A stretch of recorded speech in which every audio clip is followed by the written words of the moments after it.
Han Li's Wuxia Adventures. Chapter 25-31. It was close to noon. 6 black stallions with shiny black fur trotted across Changle Street and turned left towards Kong Lo Street. Every inch of this land was worth its weight in gold. Unless one was an important official or an influential family, one really did not have the financial ability to settle down in Kong Lo Street. To be honest, if one was not an influential family, they would not be able to afford to live in Kong Lo Street. Therefore, Zhong Li's residence was able to occupy the most eye-catching location on Kong Lo Street. The residence was 3 to 4 times the size of the other residences. Compared to the residences of the princes on Chang Lo South Street, it wasn't inferior at all. When the Eastern Palace's carriage appeared in front of everyone, it caused a small commotion. When the people of Zhong Li's residence received the news, they immediately went out to welcome them and arranged for the Eastern Palace's carriage to enter the residence directly and not stop outside. The person who came to welcome the carriage was Zhong Li's eldest young madam, the eldest daughter-in-law of great General Zhong Li. She led 2 rows of servants and very respectfully welcomed the Eastern Palace's carriage into the residence. The carriage stopped at the entrance of the inner courtyard. Arbor did not need anyone's help and walked down the carriage on her own. Her quiet gaze fell on the dignified and elegant eldest young madam at the front. Zhong Li's eldest young madam led the servants to kneel in greeting and said with a smile, "The Crown Princess has graced our humble abode with your presence. Your presence brings light to our humble abode." Seeing that she was still polite, Miss Qiao suppressed her thoughts of picking a fight with her. If you obediently don't find trouble with Jojo, Jojo will not find trouble with you." Zhong Li's eldest young madam unexpectedly raised her eyes to look at the Crown Princess and could not help but suppress her stunned expression. The little Crown Princess in front of her was really too cold and elegant, with a hint of playfulness amidst her elegance. With 2 symmetrical buns on her head, she looked like a little paralyzed and adorable. Under her scarlet cloak, the red brocade collar wrapped around her slender little neck and blended her fair and jade-like face with the fluffy fur. She was really very beautiful. Xiao Mu waved her hand to have them stand up, and then she trotted into the main hall. Eldest young madam personally led the way and said with a smile, "Mother-in-law originally wanted to personally welcome Her Highness the Crown Princess, but your imperial aunt, Qin Wang Fei, just happened to enter the Fu, so mother-in-law really couldn't leave." Arbor nodded and had no intention of making trouble. The host was holding a banquet to admire the plum blossoms, so naturally he had invited all the princes and madams of the influential families in the city.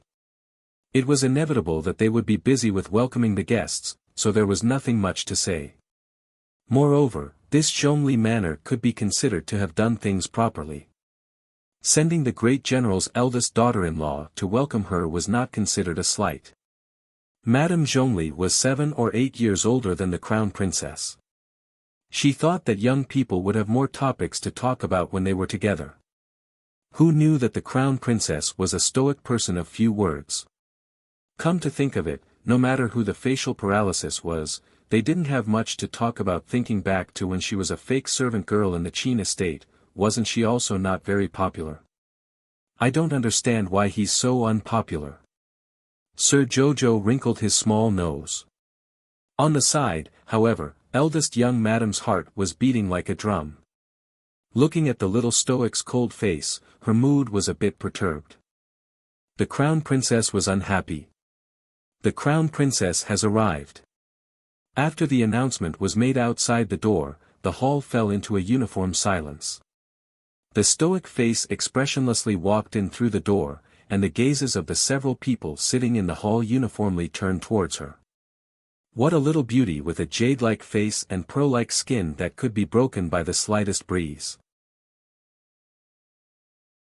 Chapter 25-32.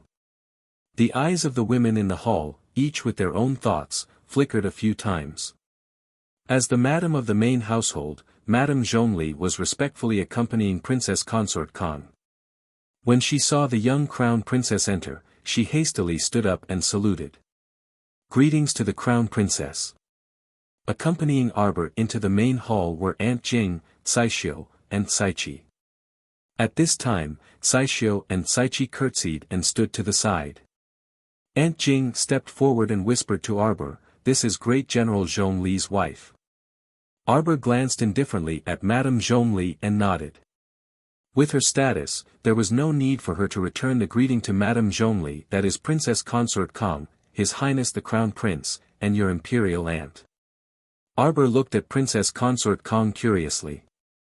She could be considered to have a good understanding of the Mo family's current imperial relatives. According to the relationship chart Mo Lien gave her, the one who had the closest relationship with the emperor was this Prince Kong.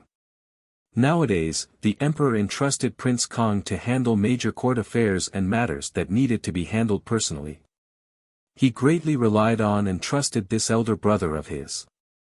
Prince Kong was the emperor's eldest brother, so according to seniority, he was naturally her and the crown prince's imperial uncle. And this plump and somewhat unhealthy royal consort in front of her was her imperial aunt. Arbor blinked. On the other hand, Princess Consort Kong couldn't sit still anymore. She and Prince Kong had no children in their entire lives. Later on, they adopted a daughter born by her maternal sister-in-law, but she wasn't to her liking. When she saw the little stoic for the first time today, she thought she was incredibly adorable. This child was simply too lovable. This was that child Mo Lien's wife.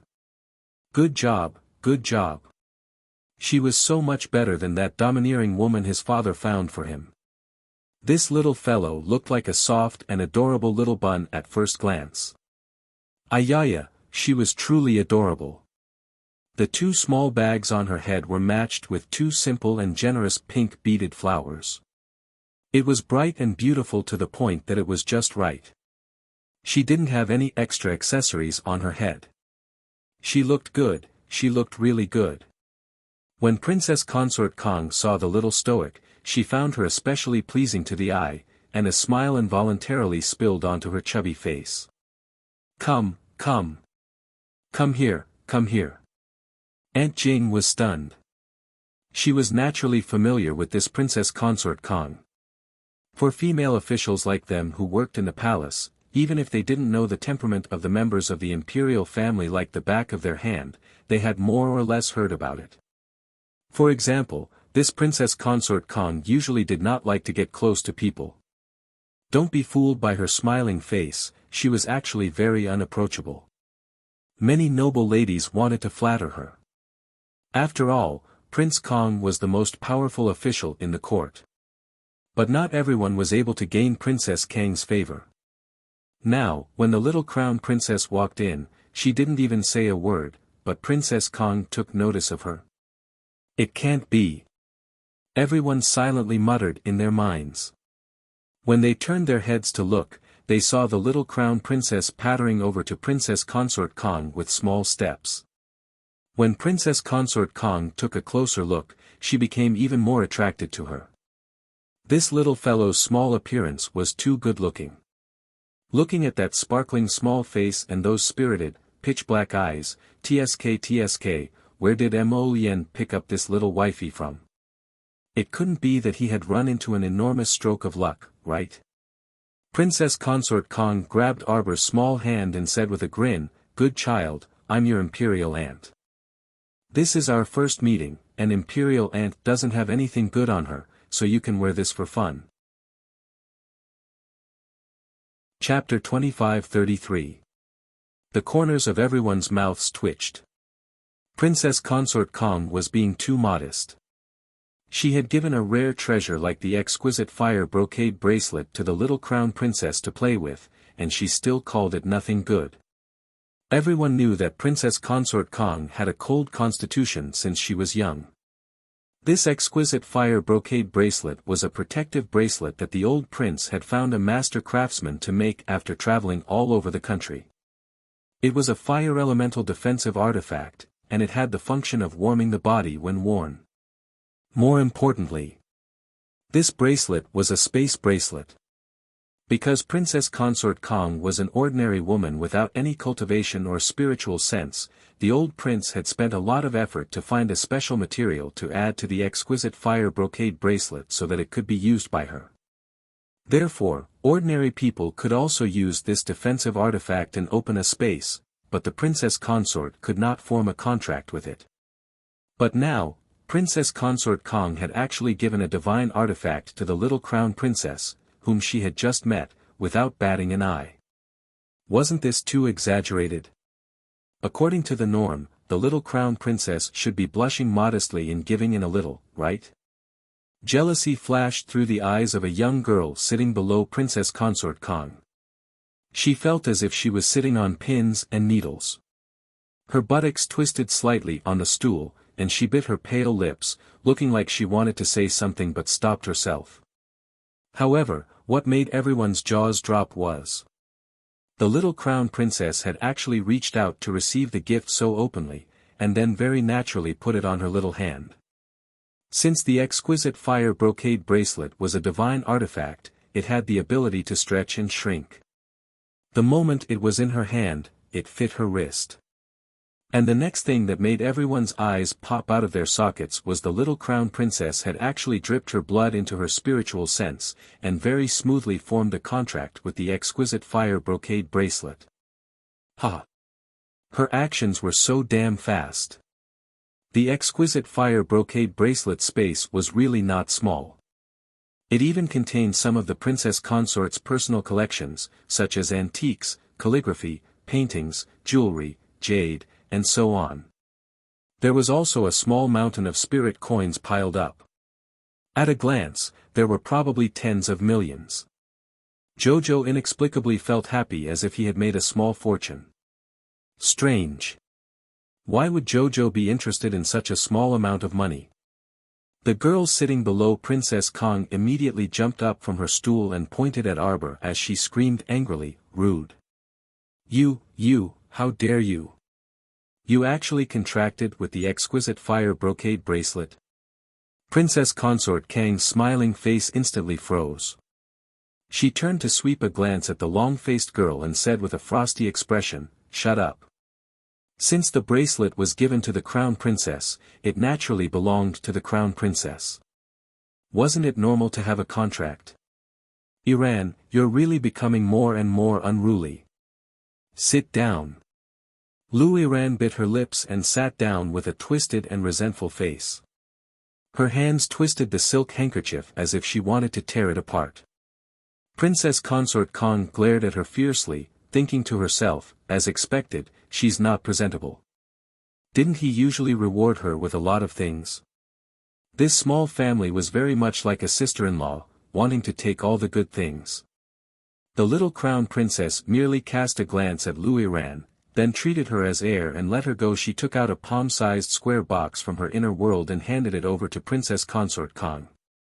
What is it? Princess Consort Kong stared blankly, then couldn't help but smile. A gift in return for the elders. The little crown princess spoke for the first time since she entered the family.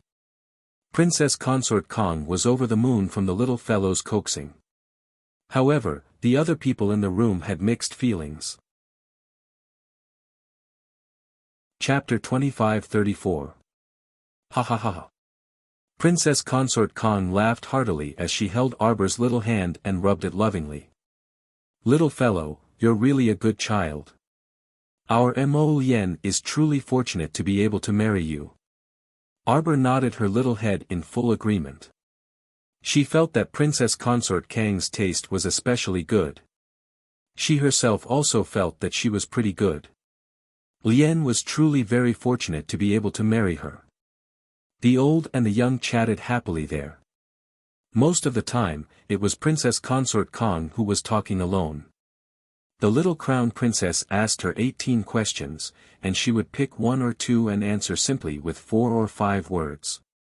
The strange thing was that the two of them could actually continue chatting in this kind of chatting mode. If it were anyone else, they would have died from the conversation long ago. On the side, Lu Iran was so angry that she was about to vomit blood. She kept cursing Princess Consort Kong, this old thing, in her heart. She had waited on this old thing day and night in vain. She had asked for the space bracelet hundreds of times but failed to get it. Yet, this old thing had so easily given it to a woman she had just met. Luiran's lungs were about to explode from anger. She felt aggrieved and resentful in her heart. She sat on the side like a vengeful spirit, glaring at Arbor with her glowing white eyes. If looks could kill people, Luiran would have already shot her thousands of poisonous glares and killed the little girl. Madame Zhongli interrupted with a smile at the right time. Princess Consort Kong and the Crown Princess really hit it off at first sight. That's right, that's right. Princess Consort Kang's attitude towards Madame Zhongli wasn't bad. She wasn't particularly distant and cold, nor was she very affectionate. It was just a formality. Now that she saw Madame Zhongli speak, Princess Consort Kong said proudly, "Look at how good this daughter-in-law that our Mo Lien found. She has the looks and temperament. She doesn't lack in cultivation or intelligence." Everyone, Princess Consort Kong, aren't you bragging a bit too much? She does have the looks and temperament, but how can you judge this girl's intelligence when you've only interacted with her for less than a quarter of an hour? Furthermore, this little crown princess's cultivation wasn't particularly high. At a glance, he looked like a low-level spirit master. Was his cultivation high? But then again, as the high and mighty crown princess, there was actually no need for her to cultivate. After all, there were secret guards protecting her wherever she went. Everyone thought to themselves as they glanced at the little crown princess. It was truly difficult for Princess Consort Kong to continue chatting so eloquently in front of such an expressionless, paralyzed-faced Jojo. Sama was the kind of person who, if you insisted on chatting with her, would continue to chat with you politely. Even though she only exchanged a few words with others, "I'll call you Jojo from now on. Jojo, if our Mo Lien bullies you in the future, feel free to tell Imperial Aunt. Imperial Aunt will take care of him for you. Imperial Aunt will definitely stand by your side." Jojo thought about it seriously. He can't bully me. It had always been Lord Jojo who bullied him. Jojo, Sama was Lien's little emperor baby. Wasn't it normal for him to listen to Lord Jojo's words and actions? It was impossible for him to bully the little emperor. However, not long after he said this, Lord Jojo had the urge to cry. As expected, he couldn't be too full of himself, because retribution would arrive in minutes. Lord Jojo would soon be slapped in the face.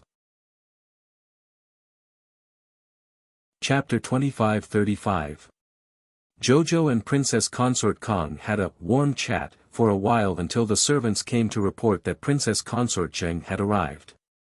Only then did everyone let out a slight sigh of relief. They wiped the sweat from their foreheads and thought to themselves, "Fuck, we finally don't have to listen to the awkward conversation between Princess Consort Kong and the Crown Princess. That's really fucking enough." What are they talking about? When women gather together, shouldn't they be talking about which jewelry store opened in the capital? What kind of beautifying dishes did Kaidai Veranda come out with? Shouldn't it be like this? Look at how Princess Consort Kong and the Crown Princess were awkwardly chatting about all sorts of things. Their thoughts were flying too fast. Princess Consort Zheng held a woman's hand and walked in together intimately. Everyone felt that it was a bit strange. Everyone knew that Princess Consort Zheng's appearance was average. Moreover, her forehead was narrow and slightly sunken. Her nose was sharp and narrow, but her mouth wasn't small. Saying that her appearance was average was a bit of a compliment. Actually, she was just a bit ugly. Princess Consort Zheng's naturally harsh and merciless appearance usually attracted a lot of gossip for her. What she disliked the most in her life was walking together with beautiful girls. But today, the girl beside her was graceful and elegant. She was wearing a long white dress that wrapped around her chest, which made her skin look as delicate as milk.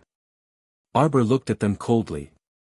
To be precise, she was looking at the girl beside Princess Consort Zheng on the top of her head. She recognized this hairpin. It should be said that she had a very deep impression of this hairpin. This 5-fortune jade hairpin was Shi Yongqian's favorite. She wore it every day and couldn't part with it no matter where she went. Arbor clenched her fists tightly. Her gaze was cold as she stared at the girl in white fluttering clothes in front of her. Shi Yongqian. Long time no see. I'm back. Are you surprised? Are you surprised? Shi Yongqian felt like she was being stared at by a poisonous snake. Her long brows furrowed slightly. She inadvertently raised her head and looked in the direction of that sharp gaze. What entered her sight was a young girl who was as delicate as jade porcelain. When she saw the young girl's appearance, she couldn't help but be slightly dazzled. Shi Yongqian originally thought that she was fair and beautiful enough, and her skin was delicate enough, but it turned out that there was no comparison at all. Now that she stood in front of the little girl, she was immediately outshone. The beauty and milk-white skin that she was so proud of was not even worth mentioning in front of this little girl. Shi Yongqian took a deep breath and did her best to maintain a smiling appearance. Following Princess Consort Zheng's bow to Princess Consort Kong, the two sisters said in a soft voice, "Greetings to Princess Consort Kong." Princess Consort Kong nodded and had them rise out of unfamiliarity. She then held Xiao Mu's hand, and her expression turned into one of familiarity and intimacy. "Child, meet your sister-in-law, Princess Consort Zheng. Her husband, King Zheng, is the adopted son of the great emperor. His name is Mo Shikong. This should be the first time the two of you have met. Greetings, Crown Princess." Princess Consort Zheng's eyes flickered slightly as she greeted her with a smile. "Greetings, Zheng Wangfei." Since Princess Consort Zheng was her sister-in-law in name, Arbor naturally wouldn't let her perform a full salute to avoid giving people an excuse for being arrogant and rude, which would give people a reason to gossip. Arbor stepped forward and also returned a half salute. "Greetings, Crown Princess." Shi Yongqian, who was at the side, also hurriedly followed suit and curtsied.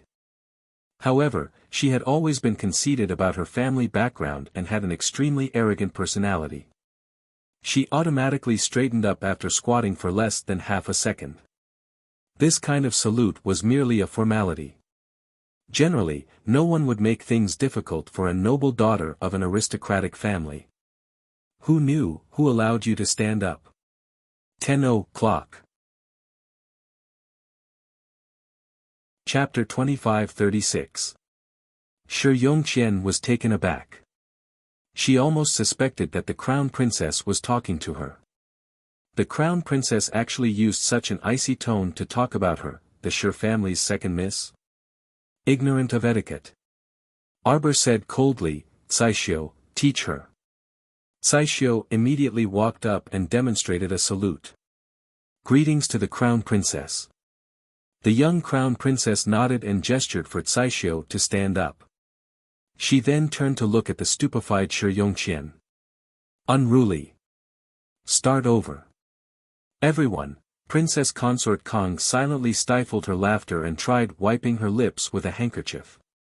She chuckled softly and said, "Second Miss Shi, the Crown Princess is talking to you. Why aren't you responding? You really don't know etiquette." Shi Yongqian's charming face flushed red, and she looked incredulously at the Crown Princess who was looking directly at her. The young Crown Princess had slapped her left cheek in front of all the madams and noble ladies, then slapped her right cheek with the back of her hand. Shi Yongqian's back stiffened as she stood motionlessly in front of the little stoic. Most of the people in the hall were also silently watching the show. At this moment, the sounds of whispering increased. Most of the people who could sit with Princess Consort Kong in this main hall were madams with status in the royal court. Their husbands' family's power was ranked among the top in the imperial capital. These women were mostly slick and sly. Seeing that this second Miss Shi had somehow offended the young Crown Princess and was targeted by her, how could she possibly say something to draw hatred? Moreover, this Shi family was ranked last among the 6 great patrician families, but they were very high profile in their conduct. They tried to curry favor with the powerful and had unclear connections with the royal court, so they were very disliked. Not only did they rush to marry their eldest daughter, Shi Yongyan, to Zheng Wang as a consort, but they also repeatedly used Zheng Wang's name to secretly deal with some disobedient courtiers. She really didn't know how this family could stretch their hands so far. Shi Yongqian saw that no one was speaking up for her, and Princess Consort Zheng standing next to her was completely stunned. She couldn't help but bite her lips in grievance. She bowed and said, "How did my daughter offend the crown princess to cause the crown princess to treat my daughter like this?" The young crown princess didn't reply. She just stared coldly at the woman in front of her. In his previous life, she was such a high-spirited woman. Now, she actually revealed such a timid appearance like a little white rabbit.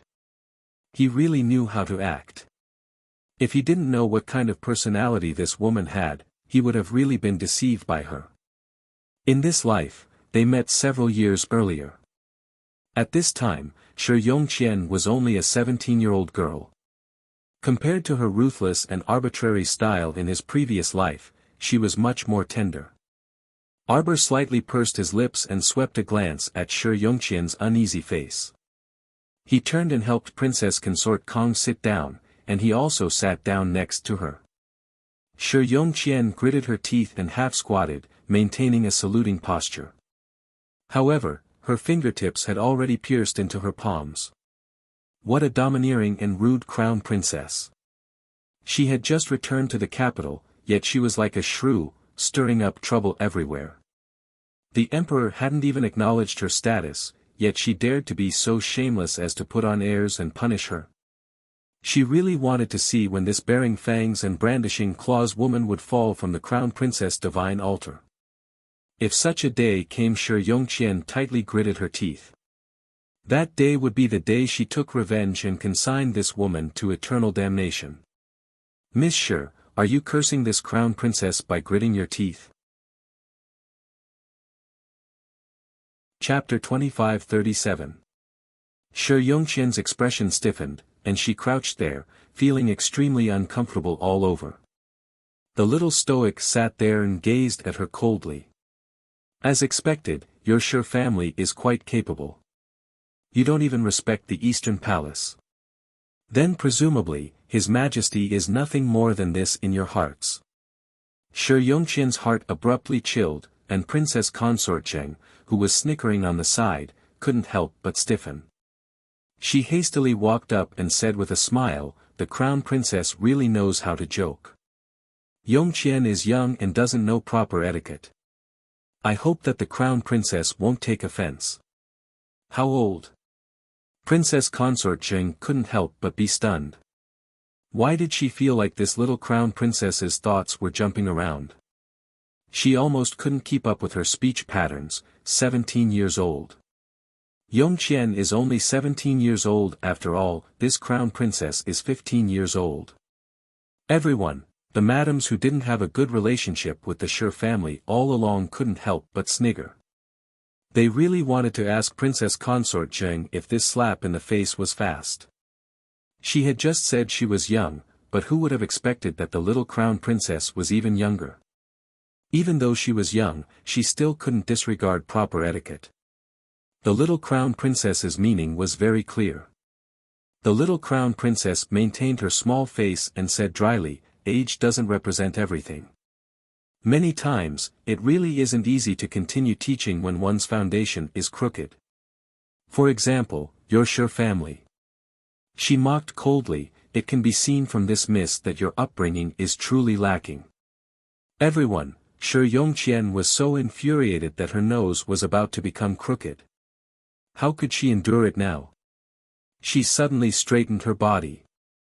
"Crown Princess, are you taking advantage of your position to bully others?" However, when she abruptly stood up from her crouching position, Shi Yongqian's legs turned to jelly, and she involuntarily swayed. Xiao Mu suddenly flared up, slapping the small sandalwood table next to her with a backhand.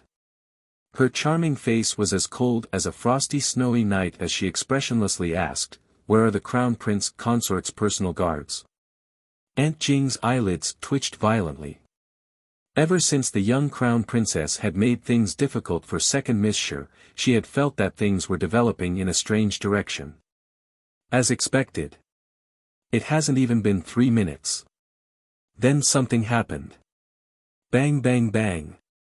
A few large holes suddenly appeared on the roof, and 7 or 8 figures flew down from above. They knelt on one knee in front of the crown princess and said respectfully in unison, "Here." Madame Zhongli hurriedly stood up with the young madam's help. The corner of her mouth twitched twice. The rest of the people also had a dumbfounded expression as they looked at these elite guards who suddenly jumped down from the roof. Could it be that these people had been guarding the crown princess all this time? Was it the crown prince's men? Tie her up.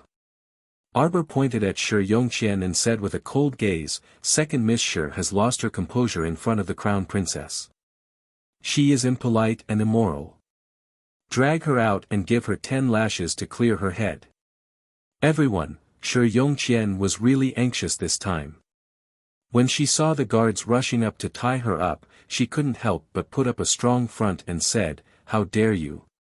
See if I dare or not." Arbor smirked coldly.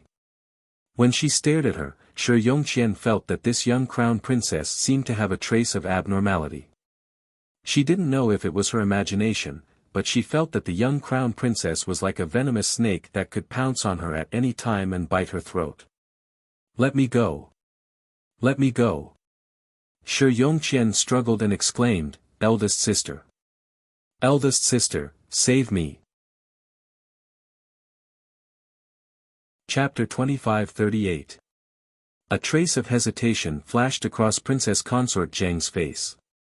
She had never liked this second sister of hers, but now that the two sisters represented the Shi family's reputation, leaving her in the lurch would only make others think that she was cold-hearted.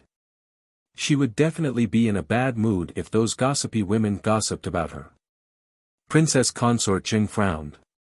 She slightly eased that sharp and unkind expression of hers and forced a smile as she said to Arbor, "Crown Princess, my younger sister was too agitated just now, that's why her words were so extreme and offended the Crown Princess. Please be magnanimous and forgive her." Sir Jojo coldly replied, "I don't want to be magnanimous." Everyone, what was going on?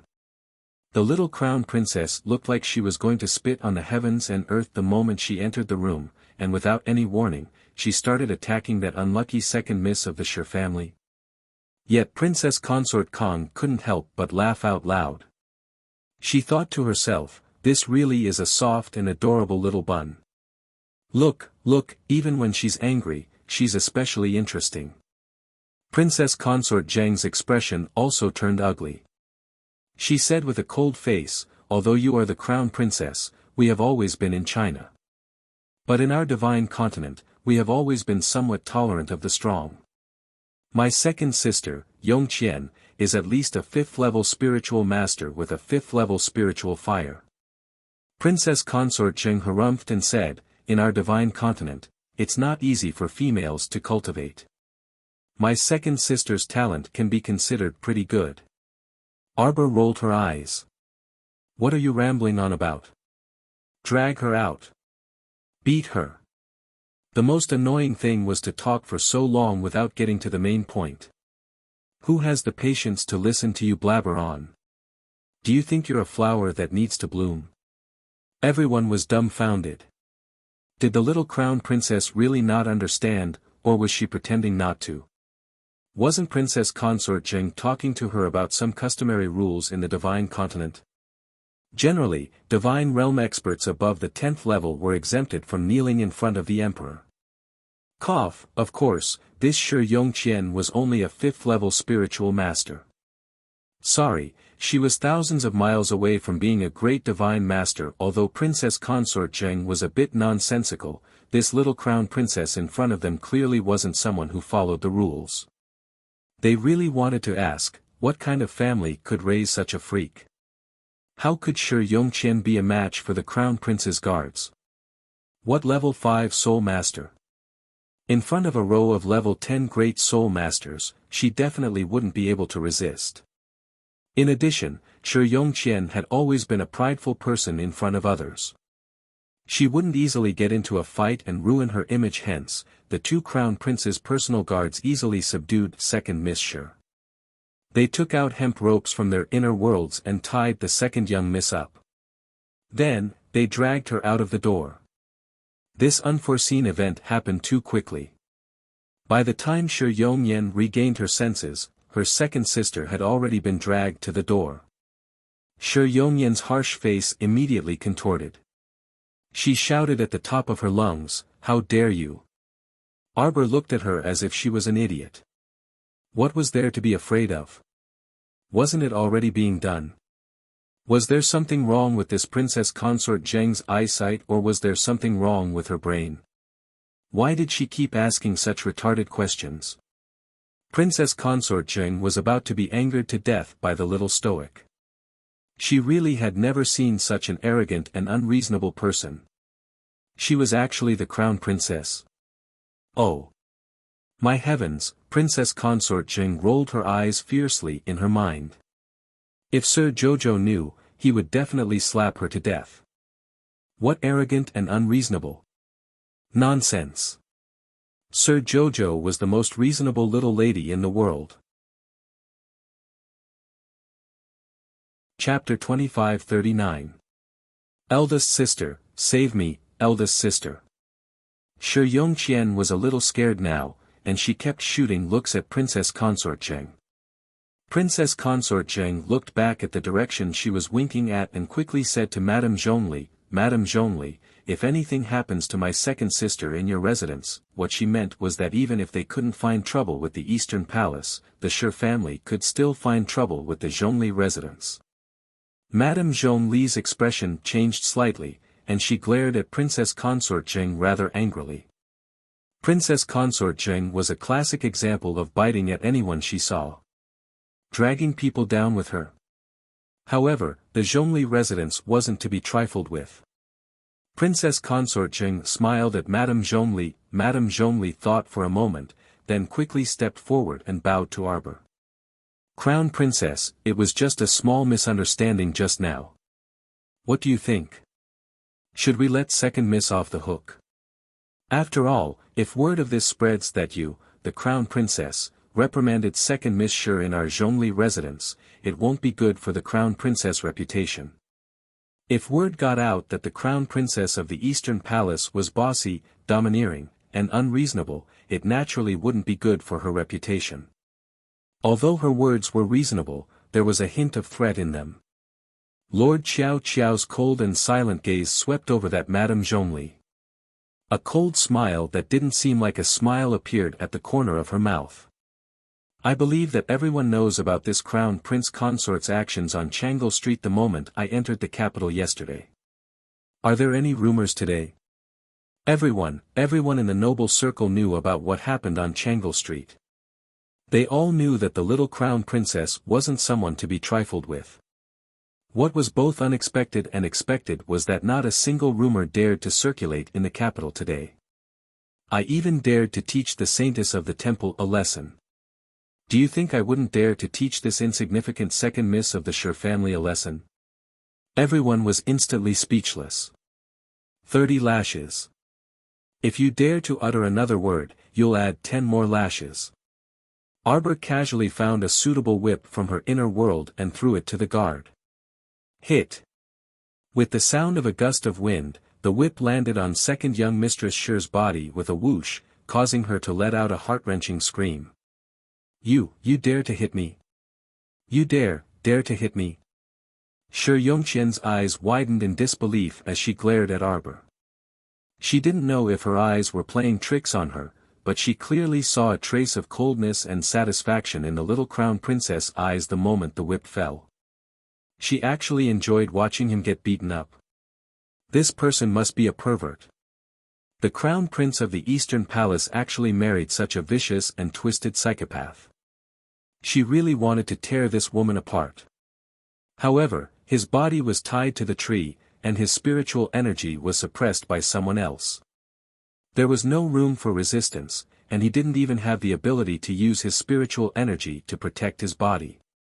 When the whip landed on her body, it was as if it was lashing her heart, her lungs, and her internal organs. Ah! Shi Yongqian screamed. Her scream was so tragic that it startled some of the noble ladies who were playing in the garden. The left Prime Minister's wife had just arrived at the entrance of Zhong Li's residence and alighted from the carriage when she heard such a shocking scream. The sound seemed to have come from the main courtyard. She raised her head to look in that direction and couldn't help but frown. What was going on? The servant who welcomed the guests seemed a little embarrassed. She hurriedly covered it up and led Madame Chen and Miss Chen into the courtyard. "Baojia, don't be so willful anymore," Madame Chen exhorted. Chapter 2540. There was a sweet smile on Chen Baojia's pretty little face as she held her mother's hand and said coquettishly, "Mother, what are you talking about? You make it sound like I'm causing trouble all the time." Sigh. Madame Chen sighed. "You have to take what your grandaunt told Mama to warn you yesterday to heart, okay? There are some people that we can't casually deal with." Madame Chen said seriously, "Don't make trouble for the Chen estate and your father." Chen Baojia was still smiling and nodding her little head repeatedly, looking extremely obedient. Madame Chen had just arrived at the entrance of the inner courtyard with her daughter when they saw a smiling woman leading two girls towards them. "Madame Chen." Concubine Shi smiled and bowed to the left Prime Minister's wife. Madame Chen couldn't help but be startled. "Why are you here? Where's your Madame Mu?" Shi Huixin's face tightened, and she secretly suppressed the anger that was surging up. She said with a fake smile, "Madame had a headache early this morning, so Huixin brought the two children over to join in the fun."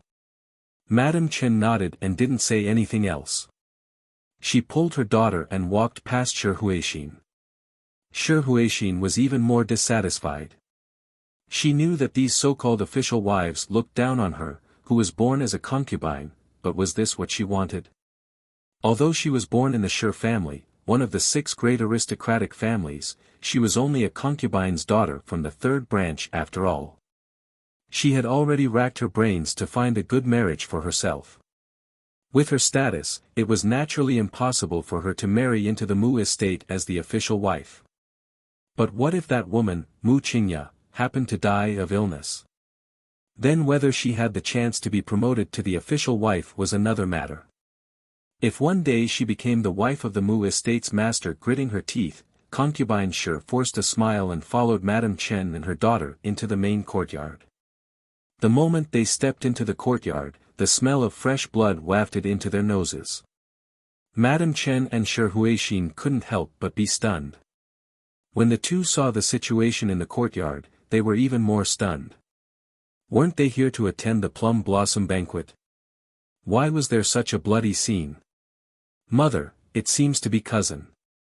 Mu Royun tugged at Shi Huixin's sleeve in shock and pointed at the woman who was tied under the tree in the courtyard.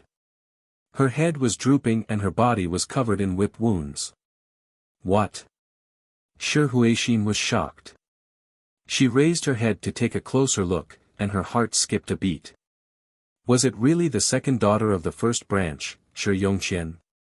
TSK. The arrogant second young mistress of the 1st branch would also have such a day. What a joke. Her relationship with the 1st branch had never been good, so she naturally had no intention of helping. In any case, she was just a lowly concubine mother and couldn't be of much help.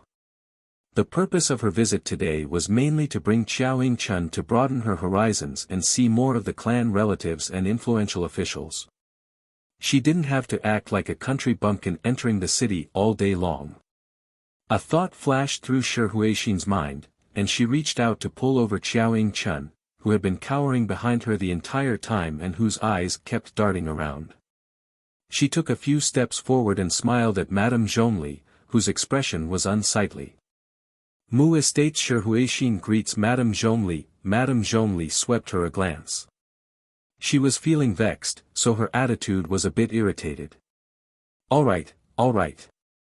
No need to be so courteous. Stay at the side. Madame Zhongli had seen this concubine sure a few times. She was very good at currying favor.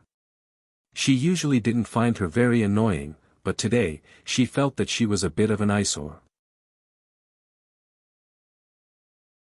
Chapter 2541. Can't you tell that I'm vexed by this unpresentable thing? Shi Huixin quickly put on a fawning smile and pulled Xiao Yingchun to her side. She said to Madame Zhongli with a smile, "Madam, let me introduce you. This is the young lady our Mu family found not long ago after wandering outside for many years. Her name is Mu Qiao. Madam, please meet her. Jojo, hurry up and greet Madam." Madame Zhongli's sword-like gaze shot towards Xiao Yingchun and Shi Huixin. She was racking her brains to deal with the matter of the Shi family's second young lady. How could she have the leisure to listen to Shi Huixin's nonsense and meet the Mu family's long-lost daughter? What the hell did the Mu family's long-lost daughter have to do with her? This concubine Shi just had to come up with such a critical juncture and forcefully introduce her. Was this how concubine Shi's brain worked? Wasn't it too funny to act like this? Xiao Yingchun was intimidated by Madame Zhongli's aura. She was so frightened that her legs went limp and she fell to the ground. She trembled as she kowtowed and shouted, "Mu Qiao greets Madame Zhongli, Mu Qiao greets Madame Zhongli." Everyone was speechless. What kind of situation was this? Didn't concubine Shi introduce her as the Mu family's young lady? Why was she acting like a soft-footed shrimp that couldn't be presentable and bowing so respectfully to Madame Zhongli?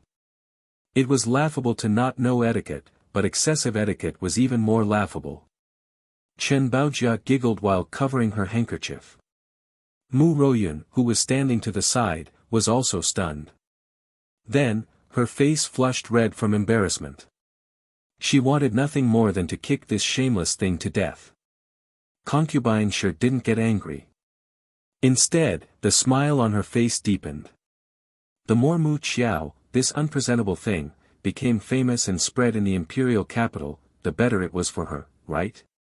Madame Zhongli was stunned. She glanced disdainfully at Xiao Yingchun on the ground. She secretly despised her, but she put on an amiable expression. "Miss Mu, you don't have to be so respectful. You should quickly get up." Xiao Yingchun was so panicked that she broke out in cold sweat. She knelt on the ground and turned her head to glance at concubine Shi. Seeing concubine Shi nod at her with a smile, Xiao Yingchun finally let out a sigh of relief.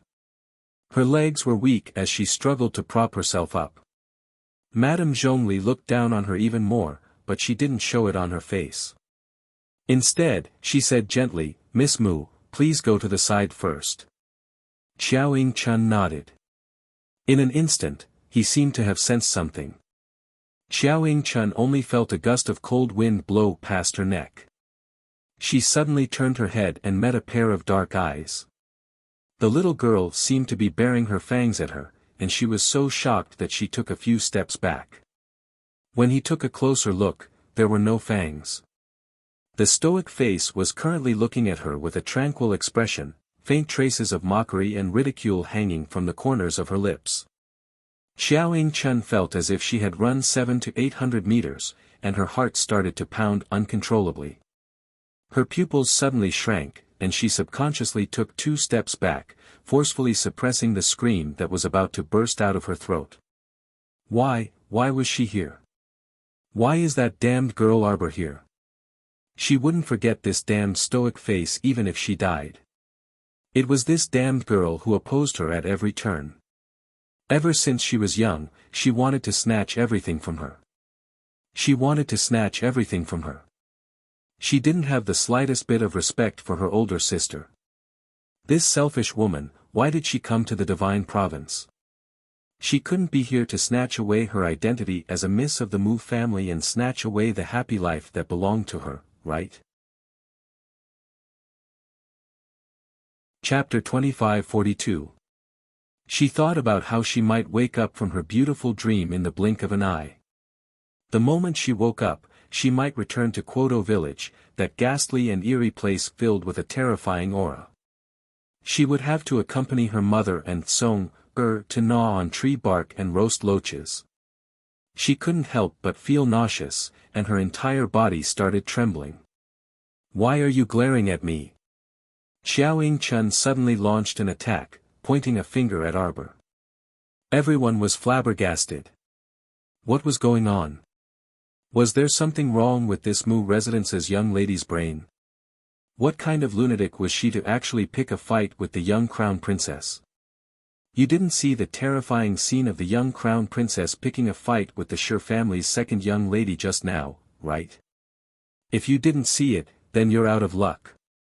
Of all the people she could pick a fight with, she just had to pick a fight with the crown princess. If she wasn't crazy, then what was? Arbor suddenly revealed a faint smile at her. It was really faint, but in Xiao Yingchun's eyes, it was as if a life-reaping king of hell was waving at her. Like a lioness protecting her food, she pounced at Arbor, wanting to press her to the ground and tear her apart. "Everyone, what happened? Where am I? Looks like this Mu residence's young lady isn't crazy. She's probably beyond cure. She was actually so stupid as to pounce on the crown princess. Who gave her the guts to be so arrogant?"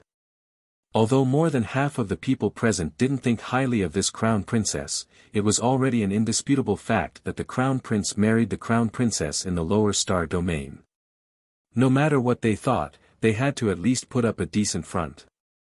But was this Mu residence's young lady having a stroke in her head? Or was she suddenly possessed? Shi Huixin was also dumbfounded. She wanted to bring Xiao Ying-chun out to meet people, so the more stupid Xiao Ying-chun was, the more she would like her to be. But even if she was stupid, could she not behave so abnormally? This situation was inexplicably out of her control, wasn't it? Why did she suddenly throw herself at a little girl? Shi Huixin had actually seen Jojo's portrait before, but it was drawn by a shoddy artist.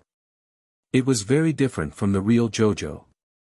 At first glance, Shi Huixin didn't get a clear look, and her line of sight was blocked by Xiao Ying-chun, who had pounced over to cause trouble for the little crown princess.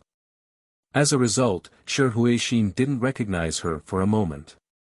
"Bitch, you want to fight with me for everything, you want to snatch everything from me. Why don't you just go and die?" At this moment, Xiao Ying-chun was completely seized by a terrifying fear. She fell into a crazy obsession, thinking that Arbor must be here to steal the identity of the Mu family's daughter from her. How could she let her take it away? How could she allow herself to return to the lower star field that gnawed on tree bark and grass and was filled with terrifying monsters?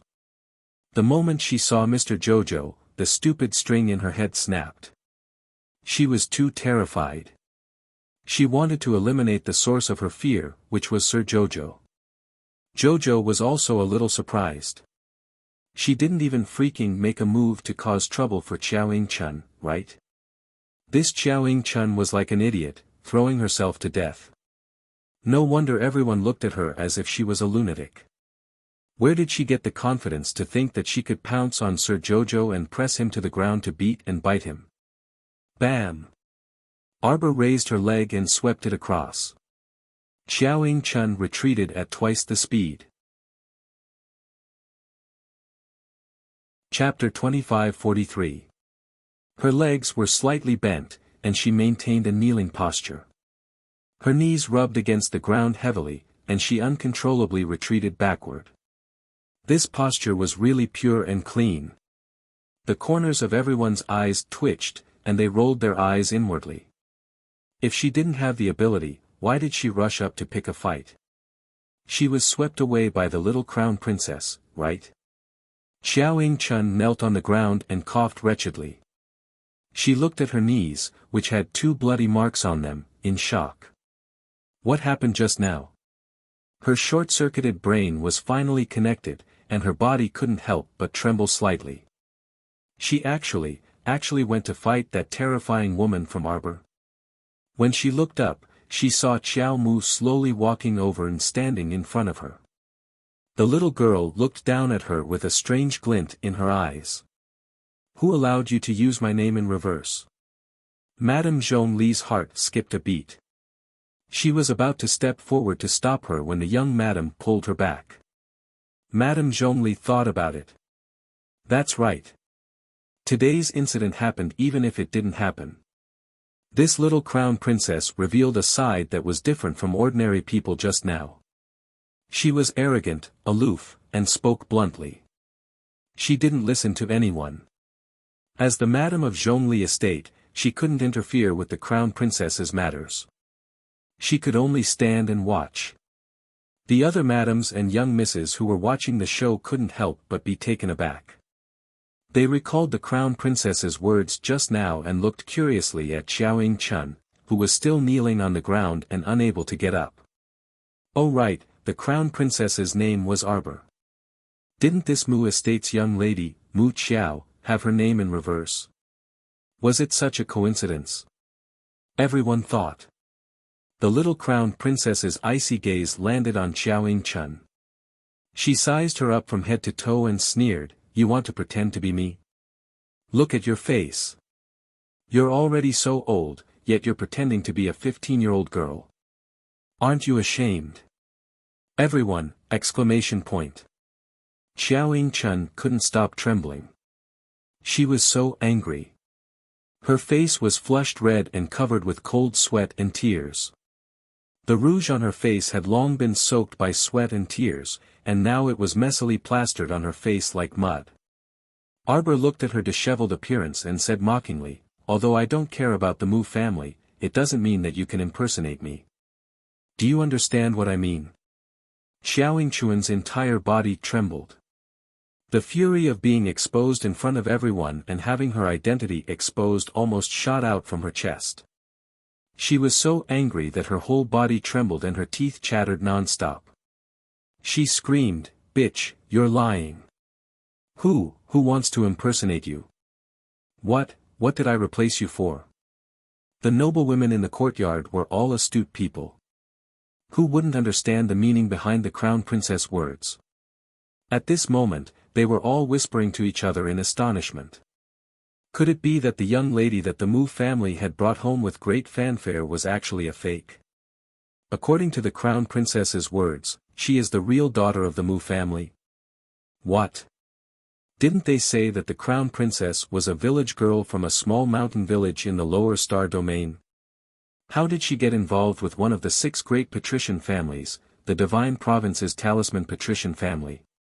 The flames of gossip burned fiercely in everyone's hearts. Everyone couldn't help but look at Arbor, then at Xiaoying Chun.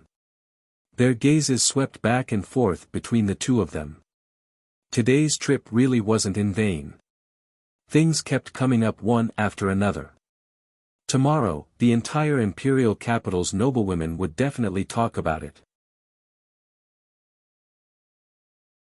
Chapter 2544. Arbor crouched down in front of Xiaoying Chun, propping up her small chin. She sized her up a few times. "Xiaoying Chun, you've only grown older these past few years, but you've lost your wisdom, right? I was originally wondering which brainless person actually dared to impersonate this crown princess."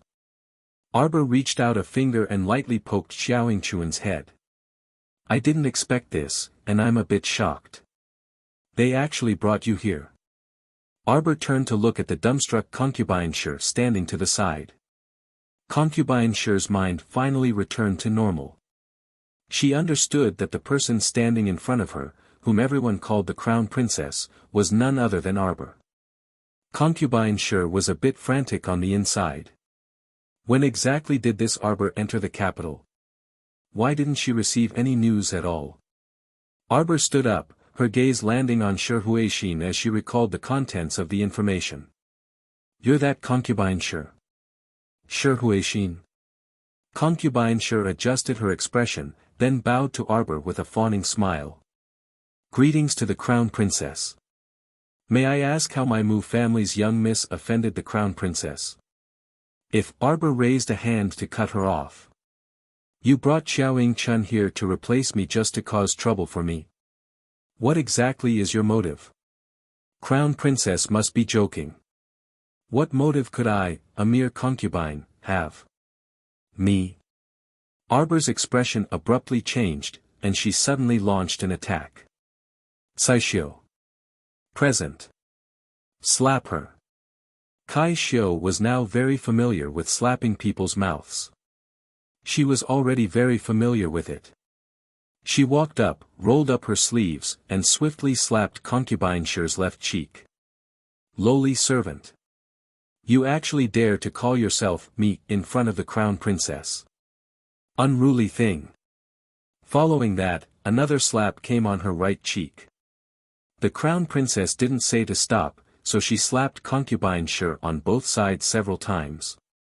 That concubine mother was beaten until she screamed miserably. She was so angry that she couldn't help but tremble, and her cheeks were flushed red. Seeing this, Mu Royun was about to go crazy. She screamed, "Mother," and took out several attack talismans from her sleeves. She threw them at Arbor without a care. "How dare you!" Princess Consort Kong shouted angrily.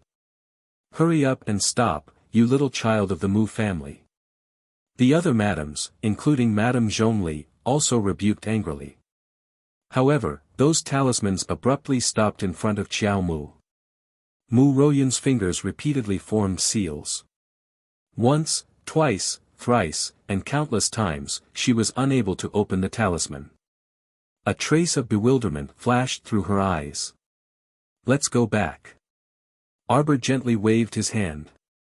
Those talismans then retreated back along the original path and suddenly appeared in front of Mu Royun.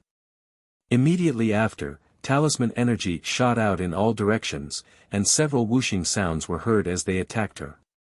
Ah! Mu Royun frantically dodged the attack talisman. However, how could she possibly dodge at such a close distance? She was instantly hit by two of the talisman energy beams. She spat out blood and flew out, landing with a thud on the ground. At this moment, Concubine Shi had already been slapped more than a dozen times. She was struggling to retaliate, but the crown prince's personal guard pressed down on her shoulder. "Enough." Arbor spoke indifferently. His gaze swept over Kai Xiu's red palm, and his eyes flashed. He threw her a small bottle of ointment, then picked out a palm-sized ferrule from his inner world and threw it to her. "Are you stupid? I told you to hit people, but you wronged yourself. In the future, use a ruler to hit her." Kai Xiu's expression froze. Then, she cracked a smile and bowed. She said brightly, "Yes, Crown Princess." Everyone. Chapter 2545. "Jojo, are you alright?" Princess Consort Kang's question was truly ruthless. The other madams really wanted to ask Princess Consort, "Which eye of yours saw that something happened to the Crown Princess?" The little Crown Princess shook her head at Princess Consort Kang. "Imperial Aunt, they can't hurt me." That's good, that's good." Princess Consort Kang said with heartache, "I don't know where these wicked women came from. Each and every one of them is so ignorant and unruly. If we had known earlier that we were attending this kind of banquet, we wouldn't have come." A trace of embarrassment flashed across Madame Zhongli's face. She was also abnormally grieved and indignant. A perfectly good plum blossom banquet turned out like this.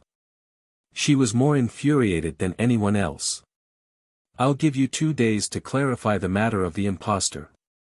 I don't want to hear any nonsensical rumors about the name Mu Qiao." After saying this, Arbor took Princess Consort Kang's hand and walked out of the courtyard. Halfway there, she turned back and glanced at Concubine Shi, who was glaring angrily, with a spurious smile. "If your Mu family doesn't deal with this impostor within 2 days, don't blame me for using my methods to deal with this matter. I don't think you want to know how I'll deal with your Mu family." Arbor coldly glanced at them. Shi Huixin only felt that the little girl's icy gaze was like an evil spirit from the depths of hell, instantly snatching away half of her soul. "I'm not even afraid of the netherworld or hell, so why would I be afraid of you vicious people? Throw the impostor back to the Mu family. I'm afraid Concubine Shi won't be able to deliver the message." Go and deliver this crown princess's message to the Mu family. Yes. The crown prince's personal guards responded in unison. They nimbly picked up Xiaoying Chun, who was limp on the ground, and quickly walked out of the courtyard. Once these personal guards left, everyone finally breathed a sigh of relief. In addition, with the crown princess supporting Princess Consort Kong out, everyone felt that the air was much better.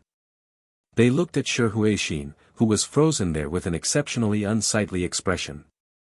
She then looked at Mu Royun, who was lying on the ground and vomiting blood. Everyone shifted their gazes to Shi Yongqian, who had been untied from the tree and was on the verge of death. She silently lit a candle for them in her heart and gave herself a serious warning. After seeing her today, the little crown princess was definitely not a kind person. Don't mess with him, absolutely don't mess with him. Whoever messed with him would be unlucky. Sir Jojo was in a good mood. He supported Princess Kong as they strolled slowly in the garden. Since they were here to attend the plum blossom banquet, then since they were already here, they might as well enjoy the plum blossoms. Jojo, is that Mu family Xinjiang sure really so bold as to find a random person to impersonate you? Princess Consort Kong said angrily. Is there something wrong with this woman's brain? She's very clever. She wanted the fake to discredit me first. After that, when I came back, no matter how I tried to salvage the situation, the bad reputation had already spread. Princess Consort Kong was extremely shocked. She's really indulging in fantasy. Arbor smirked. But who cares? As long as I'm strong enough, I have the power to shut all of these frogs who make a fuss. Princess Consort Kong nodded approvingly and said with a laugh, right, the old prince also spoke like that. I was wondering why I hit it off with you so well. It turns out your personality is really similar to the old prince's. Oh right, there's no time like the present. Don't go back to the Eastern Palace in a while. Come home with me. 10:00 p.m. Chapter 2546. Arbor didn't know whether to laugh or cry. This Princess Consort Kong truly had the personality of immediately pulling the sails at the mention of wind. After Arbor accompanied Princess Consort Kong around the plum garden, she saw that the Princess Consort was a bit tired, so Arbor helped the Princess Consort to a viewing pavilion on the side to rest. Suddenly, a young maidservant rushed out from the side of the pavilion and mindlessly almost crashed into Princess Consort Kang's arms. The old mama who accompanied and protected the Princess Consort was experienced and reacted quickly. She flew forward to block and push, causing the young maidservant to stumble. The old mama was like a thick wall, blocking the Princess Consort and the young crown princess. Her brows furrowed as she sternly said, "Which branch's maidservant are you? Are you so blind?" That young maidservant fell to the ground, her entire body trembling uncontrollably. She quickly flipped over and respectfully crawled to the ground, kowtowing as she cried, "Noble one, please forgive me, noble one, please forgive me." Princess Consort Kong frowned and looked down at the stains on her embroidered shoes. That maidservant had rushed out suddenly, and when she retreated, half of her foot had stepped into the flower bed on the side. Now, her embroidered shoes were also stained with mud and looked very indecent. That young maidservant hastily kowtowed and said, "Let this servant lead noble one to the pavilion around the corner to change her shoes." Princess Consort Kong nodded. Arbor rose to follow the Princess Consort. Unexpectedly, that young maidservant hastily crawled forward and knelt a few steps, saying urgently, "Noble one, please stay here for now. That pavilion is very small, not even as big as the steepled loft. The two of them won't be able to turn around." Princess Consort Kong coldly glanced at that young maidservant. "What do you mean by wanting the crown princess to stay here? Who wasn't shrewd in the maelstrom of power?" Princess Consort Kong was such an intelligent person that she could discern that maidservant's thoughts at a glance. The young maidservant's face paled in fright, and she stammered, No. This servant doesn't dare to have any other thoughts." It's just that the pavilion is too small, Princess Consort Kong signaled with her eyes. The old mama by her side rolled up her sleeves and was about to step forward. Arbor stopped her and looked at the girl with deep meaning in his eyes. Imperial Aunt, since someone wants me to stay here, then I'll stay here and take a look. It would be a waste of someone else's efforts. You child. Why are you so curious? Princess Consort Kong glanced at her reproachfully and nodded, saying, then I'll be right back. Okay, I'll stay here and wait for Imperial Aunt. The little fellow spoke expressionlessly. In Princess Consort Kang's eyes, he was exceptionally adorable. He really wanted to pinch the little girl's bun face. She looked so cute. Sir Jojo watched as Princess Kong left. He felt a little strange. What was going on with Princess Kang's happy expression, as if she had been struck by something cute? How could there be anything cute here? Jojo was actually a little curious as to who had arranged such a strange scene. That young maidservant didn't have much acting talent at a glance. She had made it so obvious that her little thoughts had been seen through at a glance. What did the mastermind want to do by using such a clumsy method to forcefully send Princess Kong away and force her to stay here?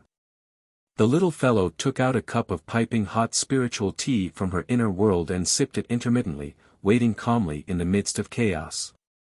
She felt like she was waiting for a rabbit to appear. Unfortunately, she wasn't a tortoise. Instead, she was a vicious wolf that could devour human flesh. Chapter 2547. When Zhongli Jiwei and her group of girlfriends arrived at the viewing pavilion, they saw the little girl sitting in the pavilion from afar. She was holding a cup of steaming hot tea and sipping it in small sips. Hearing the sound of footsteps, the little girl didn't even lift her eyelids. Outside the pavilion, Aunt Jing took a few steps forward and reached out to block the path of the girls. She frowned and looked at Zhongli Jiwei. The crown princess is resting here. Unrelated people are not allowed to come near. Aunt Jing said with a straight face. Aunt Jing was an old person in the palace and had been immersed in the palace for decades. She naturally had an aura that could suppress a group of young girls in a matter of minutes. Zhongli Jiwei clearly recognized Aunt Jing. She was very respectful towards Aunt Jing. She stepped forward and curtsied, then smiled and said, Zhongli residence, Zhongli Jiwei greets Aunt Jing. We came specially to pay our respects to Her Highness the Crown Princess. Aunt Jing's gaze fell on Zhongli Jiwei, but her expression didn't change. Wait here. After that, she let Kai Xiu and Kai Chi continue to block the others. She quickly walked into the pavilion and bowed to the little Crown Princess. Crown Princess, Miss Zhongli and her group are asking for an audience. Arbor had already seen the group of girls. There were about 7 or 8 of them. Zhongli Jiwei was the leader and the left Prime Minister's daughter, Chen Baojia, was following closely behind. A group of maidservants and biddies surrounded this group of noble girls. For a moment, they were dazzled with jewels, bright and beautiful, and the fragrance of cosmetics assailed their nostrils. Let's see them. Arbor nodded expressionlessly. These people sent the Wang Fei away. Weren't they here to cause trouble? Fine. Fighting once was fighting, fighting twice was fighting, fighting countless times was still fighting. Miss Qiao relented, so Aunt Jing let Zhongli Jiwei lead the group of girls into the pavilion. Fortunately, the pavilion was relatively large. After 7 or 8 girls walked in, it wasn't too crowded. Zhongli Jiwei smiled and walked forward. She bent down and curtsied. Greetings to the Crown Princess.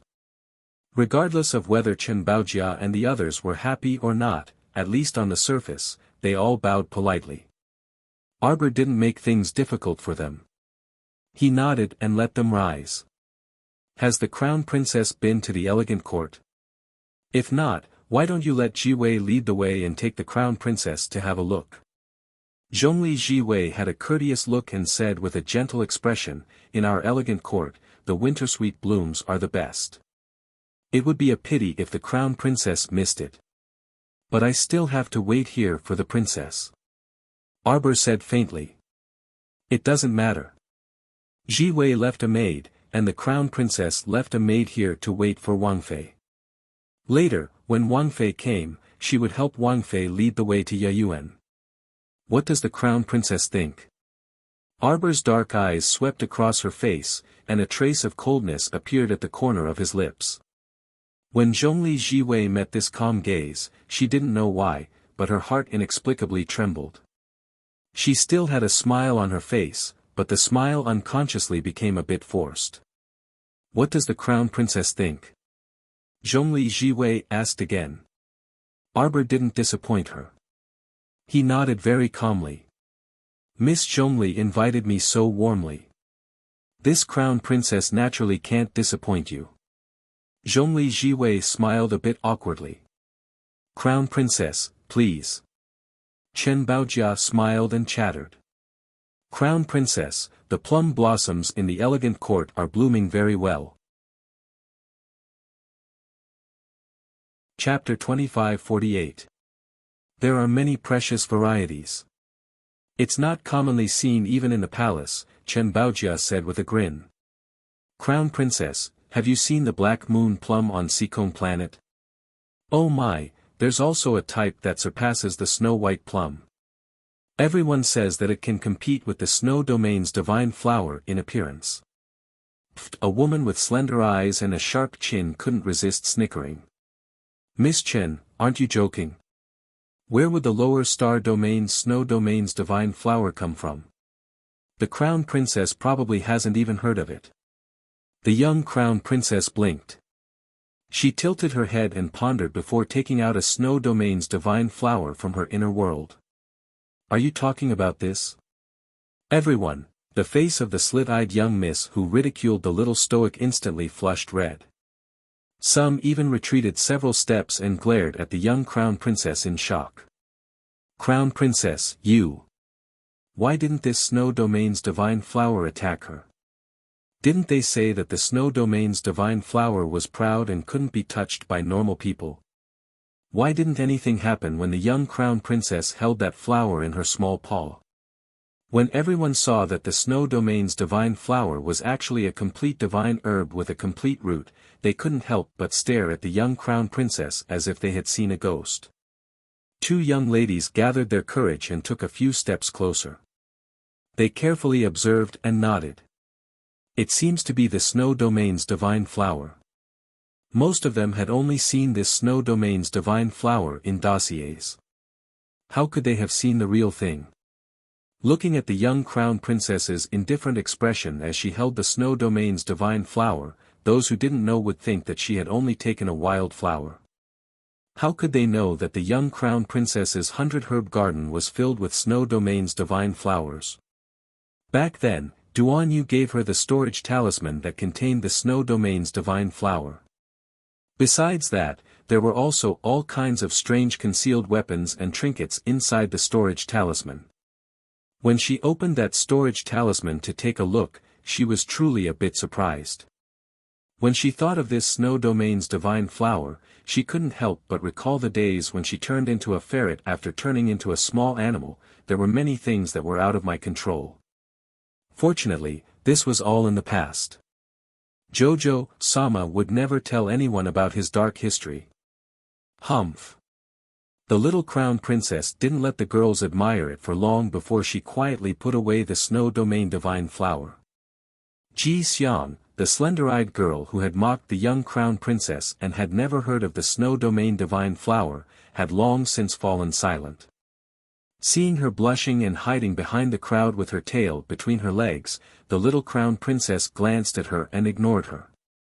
Zhongli Ji Wei laughed dryly, then pretended to ask casually, "The crown princess actually carries such a perfect snow domain divine flower with her?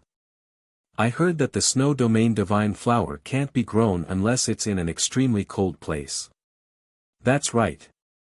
The crown princess can just throw the snow domain divine flower into her inner world. Will that work? Moreover, doesn't the snow domain divine flower attack people? I saw that the crown princess grabbed it with her hand earlier, but the snow domain divine flower didn't do anything to you. Thus, the little crown princess took out the snow domain divine flower again and handed it to Zhongli Jiwei. Zhongli Jiwei carefully reached out to touch the snow domain divine flower's spherical flower. All of a sudden, that flower grew wildly as if it had gone berserk, and all of its petals opened. Seeing that it was about to swallow Zhongli Jiwei's arm, the girls shrieked and pulled Zhongli Jiwei back. Chapter 2549. The young crown prince consort stroked this divine flower comfortingly before calmly putting it away. It turned out that this flower was a flower that could go crazy at any time. If you don't believe me, you can touch it and feel it for yourself. The little crown princess didn't want to say anything to these idiots. She glanced at them and walked into the arched door of the elegant court. Zhongli Jiwei bit her lips with a pale face. She looked at Chen Baojia, who was behind her and also looked pale. They exchanged glances and nodded. Then, they followed the little crown princess into the elegant court. The girls, who were defeated in the first round, smiled and surrounded them again. It was as if nothing had happened. Zhongli Jiwei recovered her dignified and elegant appearance, and she led Xiao Mu through the forest in elegant park. She pointed out the various famous flowers and plants in the park, showing them off to the young crown prince consort. My father bought this jasper begonia from a gardener. He spent a lot of money to buy it. At first, the gardener kept it as the treasure of his shop. How could he sell it to my father? Zhongli Jiwei smiled and said, but the gardener saw that my father was a person who cherished flowers, so he reluctantly gave it to my father after much consideration. My father spent 300,000 spirit coins to buy this famous flower.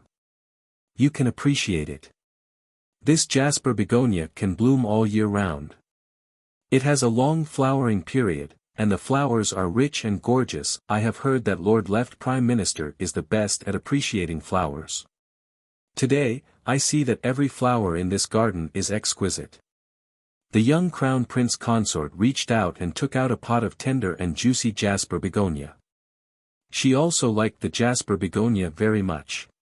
It was green in color and magnificent. After she raised one for her grandmother, she asked Little Tree to take the flower seeds and cultivate a batch of them on Paradise Planet for her. Was it rare? What kind of rare flowers and plants didn't she have in Paradise Planet? Showing off. Lord Jojo curled his lips.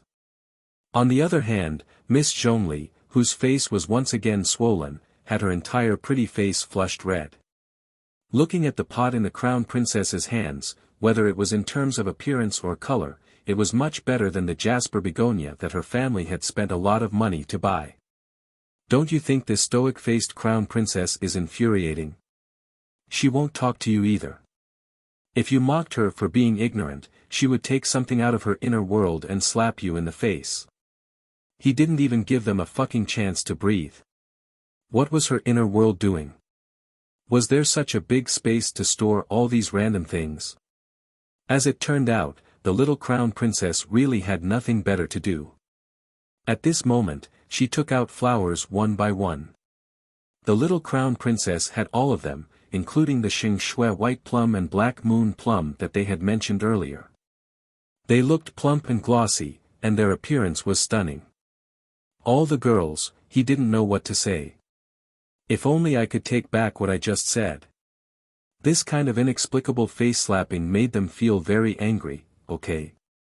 Was this little crown princess's inner world being used as a warehouse by her?